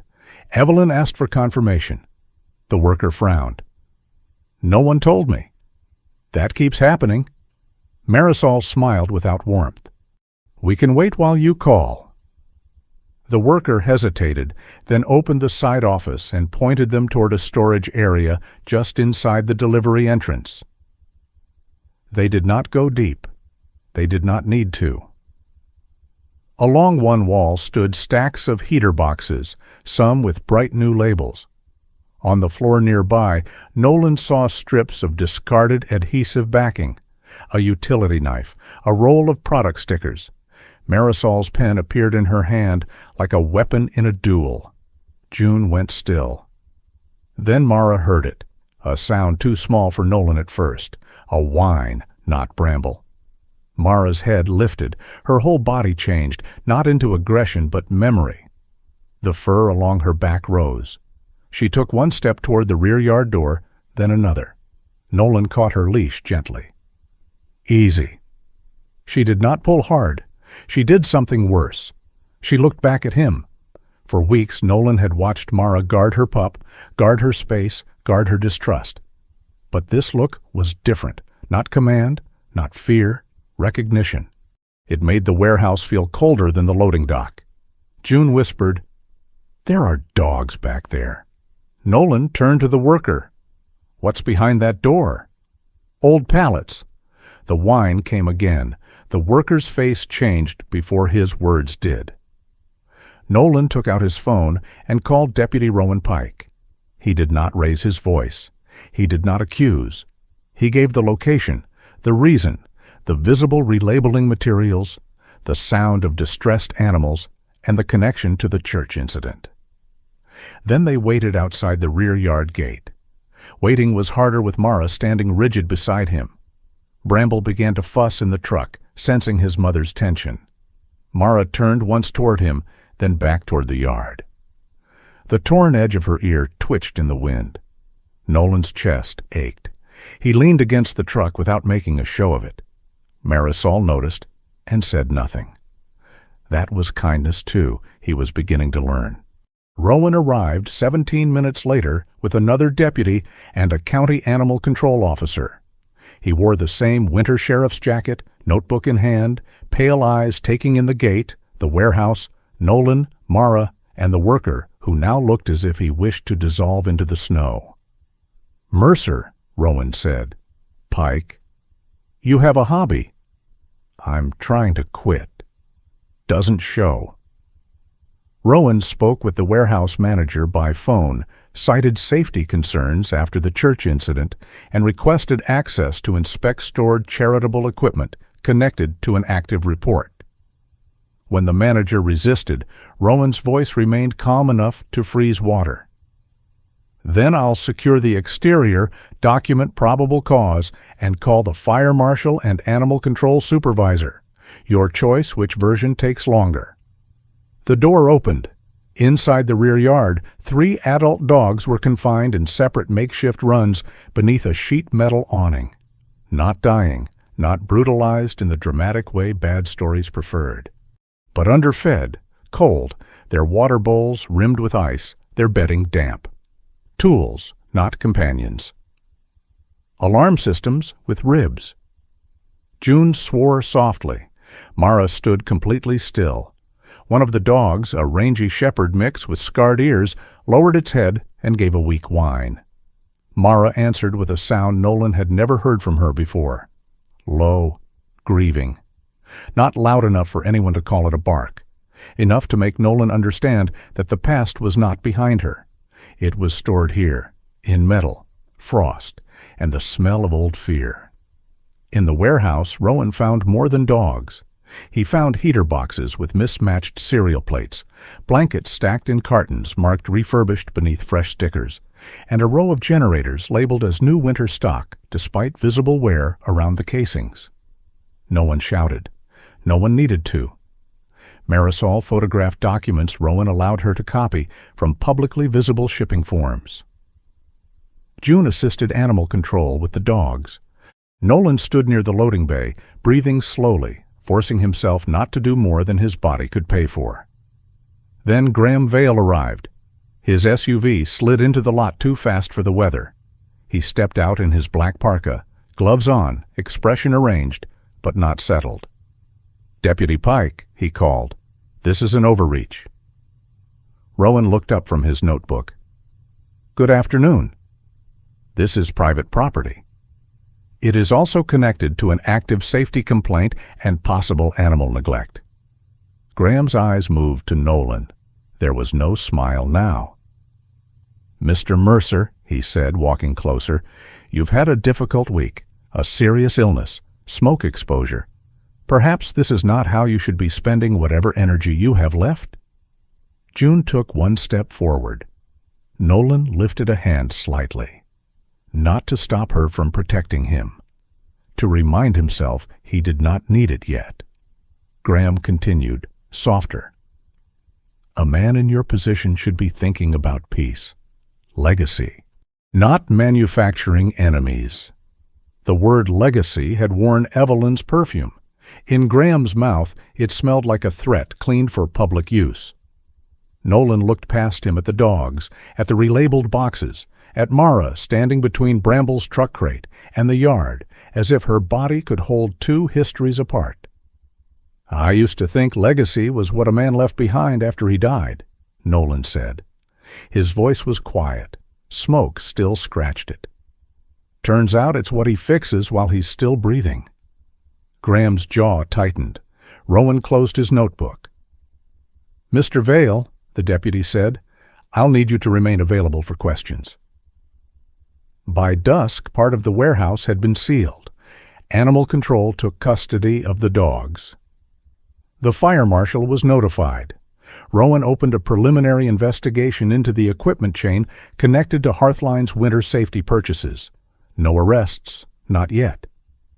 Real justice, Nolan thought, moved like an old plow in deep snow. Slow, loud, necessary. Never as clean as anyone wanted. Marisol stood beside him near the truck, her folder tucked under one arm. "I'll prepare a packet for Hearthline's board," she said. "Invoices, model codes, registry records, public purchasing data, not accusations, questions with teeth." "Good." You look terrible. People keep saying that. Because you keep providing evidence? June loaded Bramble's crate while Mara watched the animal control van pull away. The mother dog did not chase. She did not bark. She only stood there, snow gathering along her back, one torn ear angled toward the fading sound of other dogs being taken somewhere warmer. When they reached Nolan's house, the sky had turned violet over the valley. He managed to bring in the notebook, the medication, and Mara's leash before his strength thinned out. June wanted to stay. He told her no. She told him he was an idiot. They compromised when she left soup on the stove and threatened to return at dawn. After she drove away, Nolan sat at the kitchen table. The house smelled of broth, dog fur, wood smoke, and paper. Bramble collapsed by the stove in immediate, dramatic sleep. Mara lay beside him, but her eyes remained open, fixed on the dark window where the world reflected back in pieces. Nolan opened his notebook. His hand trembled now. He let it. There was no one to impress. At the top of a fresh page, he wrote, "Hearthline board packet." Then beneath it, questions, equipment source, Vail invoices, North Crest seasonal supply, animal holding site, Evelyn approvals. He stopped there, breathing through the ache behind his ribs. For years, exhaustion had felt like burial, the body lowering itself inch by inch under white ground. Tonight it felt different, not lighter, not noble, simply spent in the service of something that would still matter when he slept. Mara rose and came to his chair. She did not ask for food, did not press for comfort. She stood beside him until he lowered his hand to rest between her ears. Her fur was warm under his palm. Nolan looked at the page again. The questions waited. For the first time in months, so did tomorrow. The last storm of winter did not arrive like a legend. It came tired, wet, and mean. By late afternoon, Maple Hook Valley had turned the color of old tin. Snow fell heavy enough to bend the power lines, but too wet to look beautiful. It stuck to windshields, snapped small branches from the maples, and turned the roads into gray slush where headlights vanished and tires lost their manners. Spring had been close enough that people had started trusting it. Winter, apparently, had taken that personally. By 6 o'clock, Hearthline opened the emergency shelter inside the old Maple Hook Gymnasium. The building had once belonged to the high school before the district consolidated.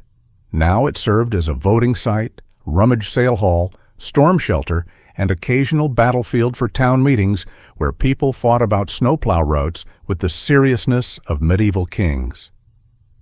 Tonight, the gym glowed under buzzing fluorescent lights.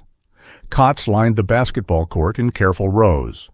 Folding tables held soup pots, coffee urns, donated socks, blankets, and medication sign-in sheets. The old scoreboard still hung above the far wall, forever stuck at Home 42, Visitor 38, as if the building had decided Maple Hook should always be narrowly winning something. Outside, snow struck the tall windows and slid down in watery sheets.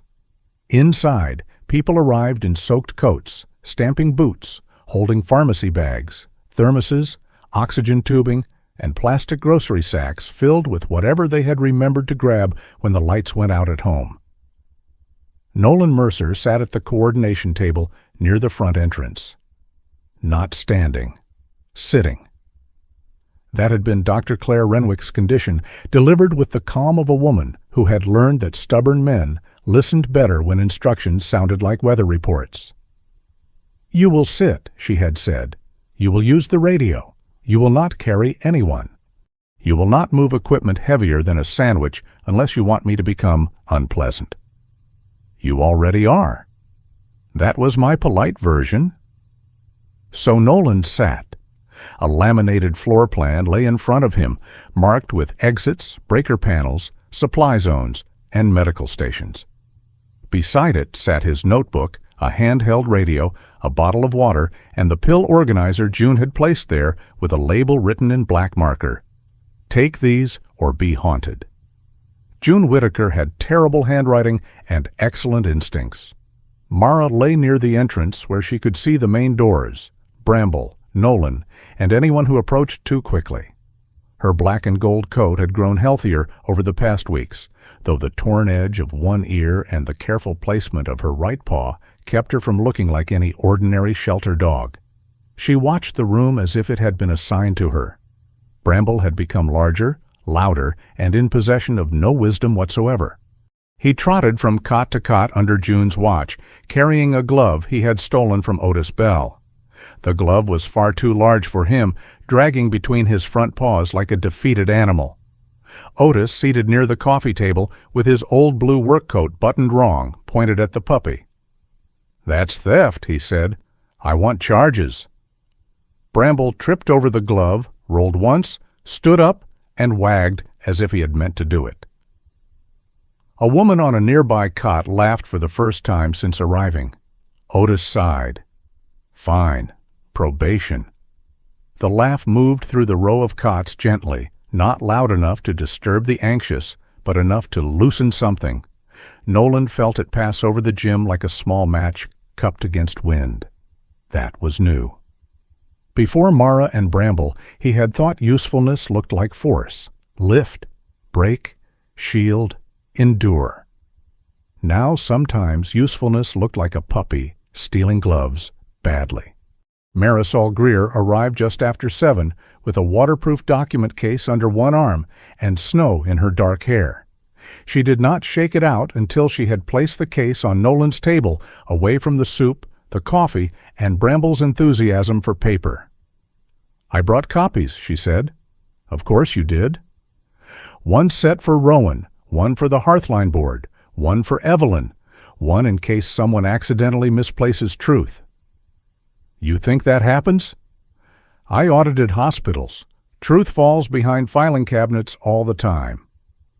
Deputy Rowan Pike stood near the side hall, speaking with 2 volunteer firefighters. Compact, square-jawed, and unreadable beneath the brim of his sheriff's cap, he had come not to run the shelter, but to make sure safety did not get sacrificed on the altar of good intentions. After the church incident and the warehouse inspection, he had become a presence people found both reassuring and inconvenient. June moved in and out of the rear doors, checking the small animal holding area set up beneath the covered entry. 2 rescued dogs from the Vale warehouse were with county animal control now, but one elderly hound whose owner had been brought to the shelter needed a dry blanket and a quieter corner. June handled such matters with the brisk tenderness of a woman who trusted animals more than committees. Dr. Clare had taken over the old coach's office as a medical corner. She wore her navy parka over a sweater, her brass stethoscope dark against her chest, hair pinned back in a way that suggested it had lost a fight with the weather, but not the war. She checked blood pressure, monitored oxygen, sorted medications, and scolded 3 different people for lying about dizziness. Evelyn Hart moved through the gym too, but tonight her polish looked thinner. She still wore her cream coat and the silver heart brooch, but her smile flickered whenever her eyes fell on the heaters stacked near the supply wall. Since the church incident, Rowan had ordered that any equipment linked to Vale Winter Logistics be inspected before use. Hearthline had scrambled to find replacements, but Storms cared nothing for paperwork, and Maplehook needed heat now. Graham Vale arrived at 7:30 with 2 workers and a pallet jack.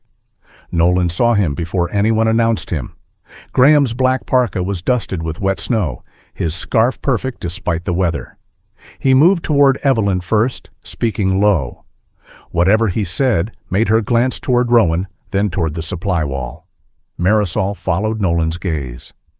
"There," she said softly. "That is a man who has decided the night is inconvenient." Nolan keyed his radio. "Rowan, Graham Vale just arrived by the west supply door." Rowan looked across the gym. "Copy." The storm pressed harder against the building. At 7:52, the lights flickered. Everyone looked up. The fluorescence buzzed, dimmed, then steadied. A murmur moved through the cots. Claire stepped out of the medical office. June paused near the rear doors. Mara rose. Nolan checked the floor plan.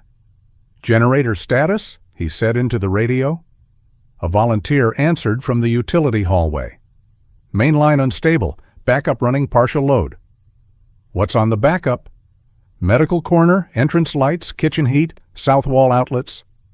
Nolan looked toward the south wall. The heater stack sat there. His stomach tightened.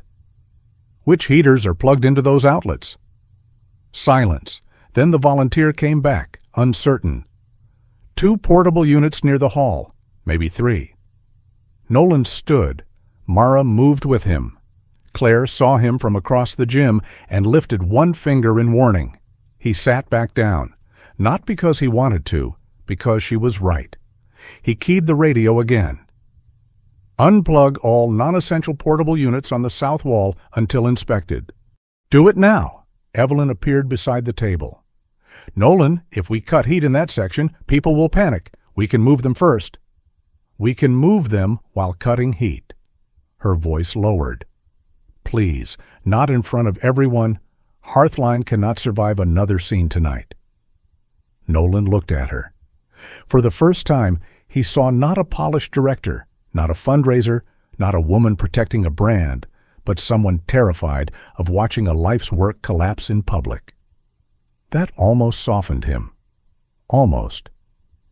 "People can survive disappointment," he said. "They may not survive smoke." Evelyn flinched as if he had raised his voice, though he had not. At that moment, the smell reached them. Hot plastic. Stronger than before. Mara lunged toward the side hall, not wild, not theatrical. Focused. Nolan turned and saw a thin shimmer of heat rising near the utility corridor, where an overloaded portable heater vibrated against a baseboard. Otis was already there, because old mechanics appeared near bad machinery the way crows appeared near shiny things. "Kill that outlet!" Otis shouted. The lights flickered again. Someone screamed when the gym went half dark. The backup generator caught, then groaned. A strip of lights remained on. The medical office stayed powered. The rest of the gym fell into a dim gray emergency glow. Nolan's body prepared to move. All of it. The old language returned in one hard command. "Go." His hands pressed against the table. His knees bent. He could already see the route. Utility hall, south wall, breaker, smoke, people, lift, pull, force. Then he saw Mara. She had stopped halfway down the hall, looking back at him, not waiting for him to save everyone, waiting for him to do his job. The radio was in his hand. The floor plan was beneath his palm. The people who could move were already moving. Nolan lowered himself fully into the chair. It felt like surrender. It was not. "Rowan," he said into the radio, voice steady. "Block the south corridor. No one past the trophy case. June, open the rear double doors, controlled airflow only. Claire, prepare oxygen for smoke exposure near medical. Marisol, start a head count from intake sheets. Otis, step away from the heater and talk someone younger through the plug and breaker." Otis shouted from the hall, "I'm old, not decorative." "You're also coughing," Nolan said. "Delegate." There was 1 second of silence. Then Otis barked, "You, red sweater, hands not brains. Pull the plug straight. Don't wiggle it like you're asking it to dance." The gym began to organize around Nolan's voice. Not perfectly.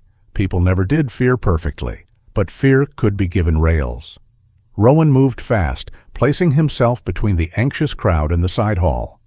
June shoved open the rear doors, just enough to vent the smell without inviting the whole storm inside. Claire guided 2 volunteers carrying oxygen canisters.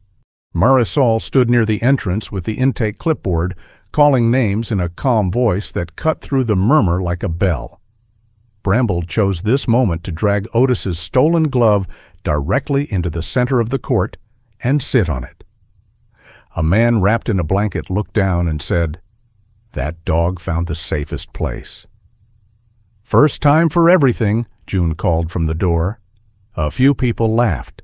Then the heater sparked. Small, brief. Enough. Rowan shouted for everyone to hold back. The volunteer in the red sweater cut the power at the outlet strip.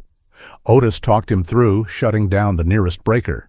The smell began to fade, leaving behind the sour trace of nearly. No flame spread. No one was trapped. But one man near the hall had inhaled enough smoke to cough hard, and an older woman became dizzy in the cold draft. Claire took both into the medical corner. Nolan watched the process and kept the radio close to his mouth, forcing himself not to stand unless no one else could do the thing needed. That was the hardest part, not the smoke, not the dark, not the pain in his chest, letting others move into danger while he remained at a table. A few minutes later, Marisol reached the coordination desk with the head count sheet. "All accounted for," she said. 2 minor smoke checks, 1 dizziness, no missing. Nolan nodded. His hand shook once on the radio. Marisol saw it and placed her document case beside the intake sheet. "Then we do this now," she said. Nolan looked at her. Across the gym, Graham was speaking sharply to one of his workers near the west door.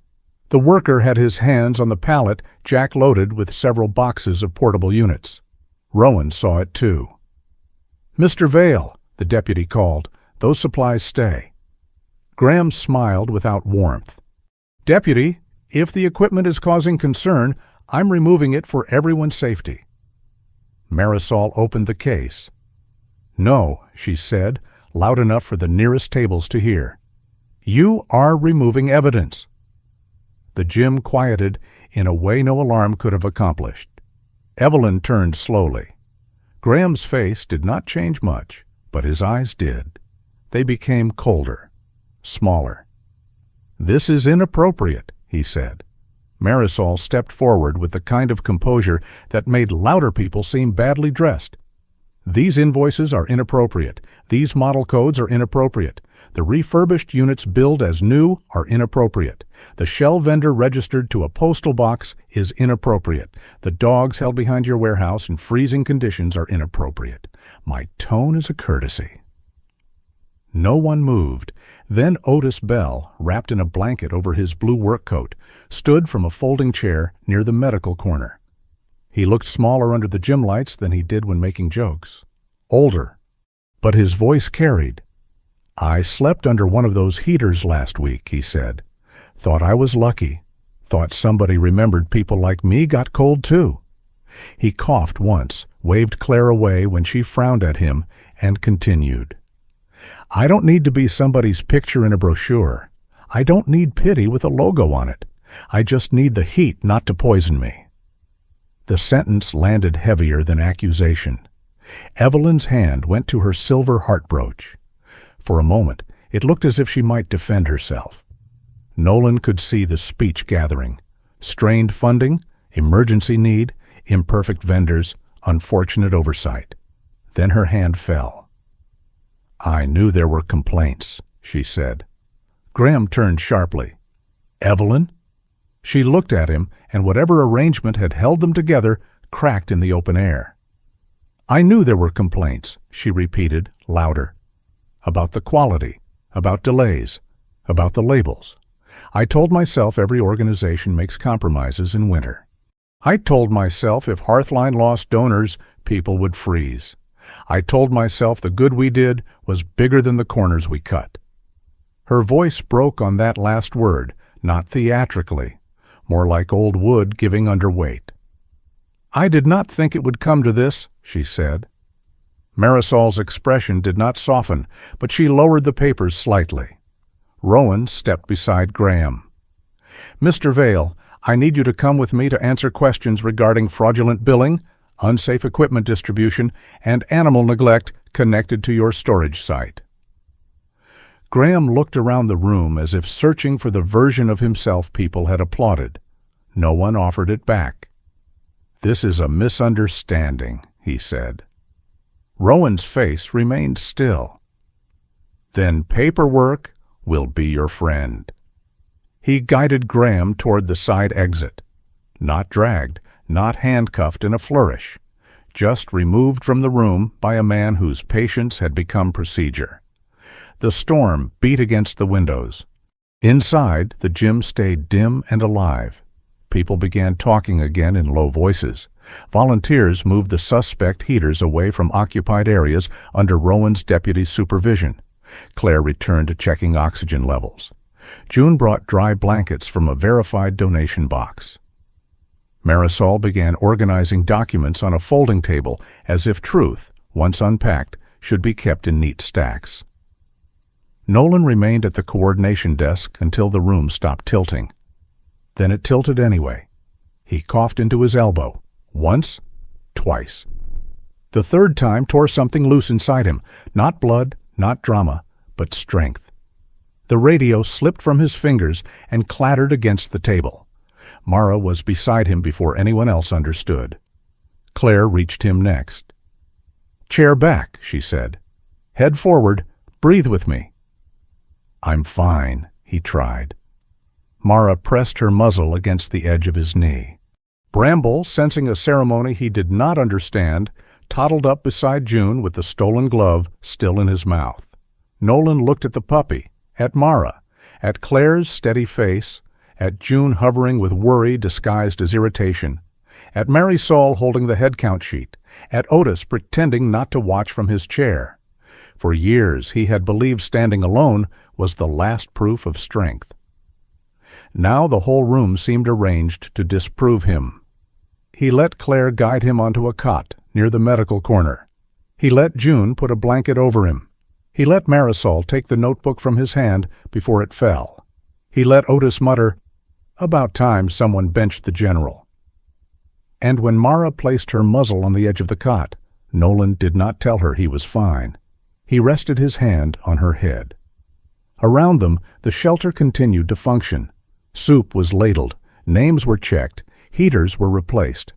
People shifted cots away from the cold draft. A storm rolled over Maple Hook like a tired beast denied its meal. No victory music came. No one cheered. But no one had been left in the cold. Nolan closed his eyes for a moment and understood something with painful clarity. A man did not have to hold up the whole roof to keep the house standing. Sometimes he only had to stay long enough to let other hands find the beams. After the storm, Maple Hook did not become a better town overnight. It became a busier one. There were meetings in the old gymnasium, meetings in the church basement, meetings in the county office, where the chairs were too hard and the coffee tasted like legal obligation. There were inspection forms, financial reviews, insurance questions, storage logs, donor calls, and one county hearing where Otis Bell fell asleep, with his eyes open, and later claimed he had been resting strategically. Graham Vale was under formal investigation now. That was the phrase Rowan Pike used. Under formal investigation. Not guilty, not cleared, not finished. The law did not move like lightning just because a town wanted thunder. It moved like a plow through packed snow, slow enough to irritate everyone, and heavy enough to matter. Some people in Maple Hook were furious. Some were embarrassed. Some defended Evelyn Hart because they remembered the winter she had delivered medicine to a man with pneumonia, or the time Hearthline paid for heating oil after a barn fire, or the dozens of quiet good deeds that did not disappear simply because the organization had failed. Others wanted no part of forgiveness. Nolan understood both sides. That made the days harder, not easier. Evelyn resigned 2 weeks after the shelter incident. She did it in the community room of the town office, not from a stage. No banner, no microphone, no pine garland. She wore a gray cardigan instead of her cream coat, and the silver heart brooch was absent from her collar. Without it, she looked smaller. Not false. Smaller. "I told myself I was protecting the work," she said to the room, her hands folded over a folder of documents. "I told myself compromise was the cost of keeping doors open. I was wrong. The people we served deserved better than our good intentions." No one applauded. That was mercy. Applause would have made it too simple. She handed the remaining Hearthline records to Rowan and Marisol Greer. Marisol accepted the boxes with the solemnity of a priest receiving a troublesome relic. Rowan signed for them because Rowan believed even shame needed documentation. Then Evelyn looked at the volunteers, the board members, the donors, the people who had once trusted her without thinking. "I am stepping down as director," she said. "If the interim board permits it, I would like to keep serving in the kitchen. No title, no speaking, just work." From the back of the room, Otis muttered, "Plenty of potatoes need humbling." A few people laughed softly despite themselves. Evelyn lowered her head. That would be a start. Nolan did not speak to her that day. He did not know what he wanted to say. Anger was easier when it could stand in one place. Evelyn would not allow that. She had done harm. She had also done good. That was the terrible inconvenience of human beings. They refused to fit neatly into the drawers where justice preferred to keep them. So Nolan watched her leave the room carrying no folder, no title, no brooch, only her coat over one arm and the expression of a woman beginning the long walk back to ordinary labor. Outside, snow melted from the curb in dirty channels. Winter was losing its grip, but not gracefully. Nolan went to the lawyer the following Tuesday. He brought his old will in a brown envelope, Mara in the truck, Bramble in a crate, because the pup had recently developed the belief that paper existed to be chewed into Democratic confetti. The lawyer, a patient woman named Gail Sutter, who wore purple reading glasses on a silver chain, looked at the revised instructions and raised both eyebrows. "This is substantially different from your previous plan." That was the idea. You no longer wished to leave the bulk of your estate directly to Hearthline Outreach? No. To whom then? Nolan took a breath. Nolan took. Breathing was easier on some days now. Not easy. Easier. Treatment had become a road he walked with complaint, not a wall he stared at. "I want to establish a fund," he said. "Mara Hearth Fund." Gail looked over the top of her glasses toward the window, where Mara sat visible in the truck cab, upright and unimpressed by the legal profession. "For the dog?" "Named after the dog." "Of course." "For safe winter heating equipment, emergency shelter support, transportation for adults who need medical care in weather, and animal rescue connected to neglect cases," Gail wrote quickly. "Oversight?" Marisol Greer for financial review, June Whitaker for animal welfare connections, Dr. Claire Renwick as medical community advisor, Rowan Pike for safety protocol review, if the county permits it, Otis Bell for equipment inspection. Gail paused. "Otis Bell? He knows machines." "I know Otis Bell. He still knows machines. He once tried to pay a parking ticket with a carburetor. Did it work? For 3 months. Then he understands negotiation." Gail smiled despite professional resistance and wrote his name. The paperwork took time. Everything worth repairing did. There were charitable structures, trustees, restrictions, annual reporting requirements, and language about transparency that Marisol later edited with the tenderness of a hawk correcting a mouse's posture. Nolan signed what needed signing, not as a man arranging his disappearance, as a man placing kindling where others could reach it. He was still sick. That did not change because the story wanted beauty. Some mornings he woke angry at the weight in his lungs, at the metallic taste after treatment, at the way fatigue could steal the dignity from a simple staircase. Some days he made it only from bed to chair to kitchen, and considered that route an expedition worthy of a medal no one should ever design. There were days he vomited after medication, days he snapped at June and apologized badly, days he ignored the phone until Claire drove out herself, walked into his kitchen without asking, and said, "If you make me chase you through voicemail again, I will prescribe public embarrassment." There a dosage for that? In Maplehook? Very high. He went to his appointments, not bravely, reliably. He sat in waiting rooms under fluorescent lights. He let nurses take blood. He listened to scan results without turning his face into stone every time. He asked questions. He admitted pain levels one number closer to the truth, which Claire described as historic progress for the emotionally constipated.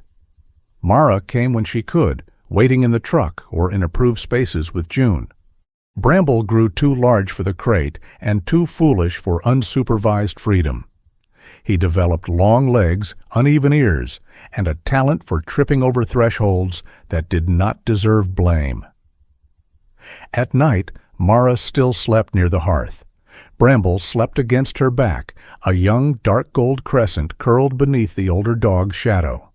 Sometimes Nolan woke to find Mara watching him, amber eyes reflecting the stove light. Not worried, not sentimental, keeping count, as if she had decided he belonged among the living things under her supervision.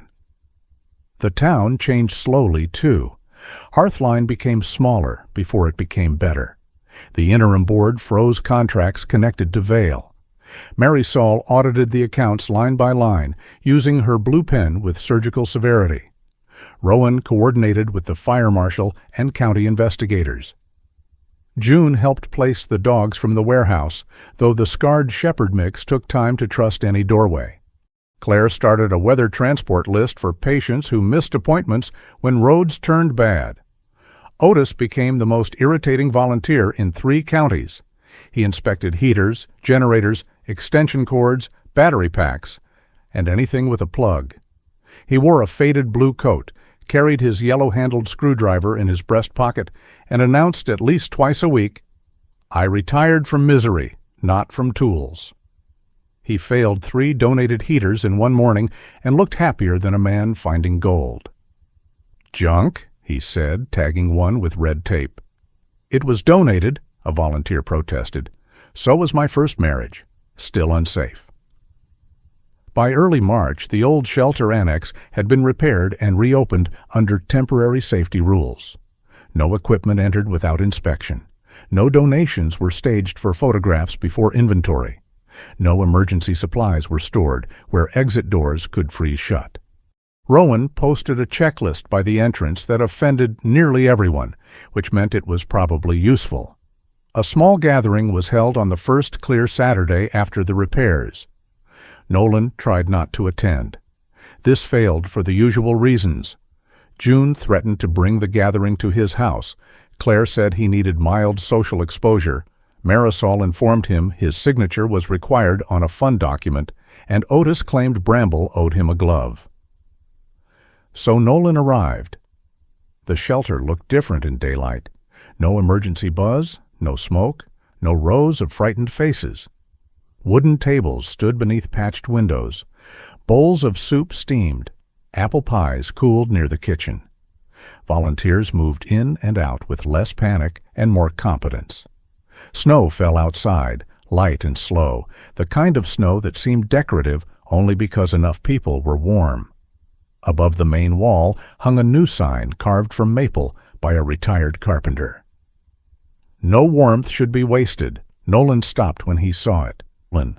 He had expected something practical. Fire extinguisher instructions, intake rules, a list of donors. Not that. June came to stand beside him. Too much? Yes. Good, we voted against your taste. I don't remember a vote. You weren't invited. You would have ruined it with usefulness. Before he could answer, Bramble trotted past with one of Otis's gloves in his mouth. Otis pointed at him. Repeat offender. Bramble's left ear stood upright now. The right one still folded sideways when he was excited, which was often. He tried to stop beside Mara and sit with dignity. His back feet slid on the polished floor. He collapsed gently into a pile of legs. Otis looked around the room. There, best speech of the day. Laughter rose, easy and grateful. Mara sat near Nolan's left side, straight-backed, red collar clean but still worn, the small metal tag with M.A. now fixed beside a new leather piece engraved with her name and a tiny flame. She watched the people gather, accepting the attention with the exhausted patience of a queen at a ceremony run by peasants. There was no grand stage, No polished speech from Nolan. Marisol gave a brief report on the new fund structure. Rowan explained safety procedures in a tone that made compliance sound like an arrestable offense. Claire thanked the volunteers who had signed up for medical transport. June spoke for 30 seconds about the animal rescue partnerships, then declared that anyone dumping pets in winter deserved to be reincarnated as a wet sock. Evelyn stood in the kitchen doorway wearing an apron. She did not speak. She peeled potatoes into a metal bowl, hands steady, face tired. Once, her eyes met Nolan's across the room. She gave a small nod, not asking forgiveness, not offering explanation. He returned it. That was all either of them could carry that day. Then Mayor Lillian Crow, who had mostly stayed out of the earlier mess with the survival instincts of a seasoned local official, presented a small-town commendation. It was a simple brass badge mounted on a dark ribbon, meant for Nolan, Mara, and the volunteer team. Nolan accepted it because refusing would cause more ceremony. Then he crouched, slowly, carefully, because his knees and lungs had become unionized against sudden motion, and fastened the ribbon lightly to Mara's collar. "You earned the hardware," he murmured. Mara yawned. The room broke into laughter. Even Rowan smiled, though he looked annoyed that his face had done so without permission.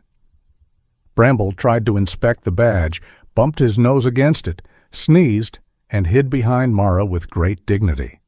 For a moment, warmth filled the repaired shelter in layers. Soup warmth, stove warmth, animal warmth, the awkward warmth of people who had hurt one another and still chosen to stand in the same room. Nolan felt it and did not look away. Weeks later, on a clear winter morning that hinted at spring without promising it, Nolan stood outside the shelter before opening hours. Snow fell lightly over his shoulders. Not the brutal snow of the night Mara came, not the wet, heavy storm of the shelter. This was soft snow, bright in the early sun, catching on Mara's coat and Bramble's whiskers. Smoke rose from the shelter chimney in a thin gray ribbon. At the door, Otis argued with a volunteer about a space heater. Through the window, Evelyn moved between kitchen counters. Marisol stood over a clipboard. June unloaded blankets. Claire's car pulled into the lot. Rowan's cruiser idled near the curb because rules, like old dogs, preferred routine.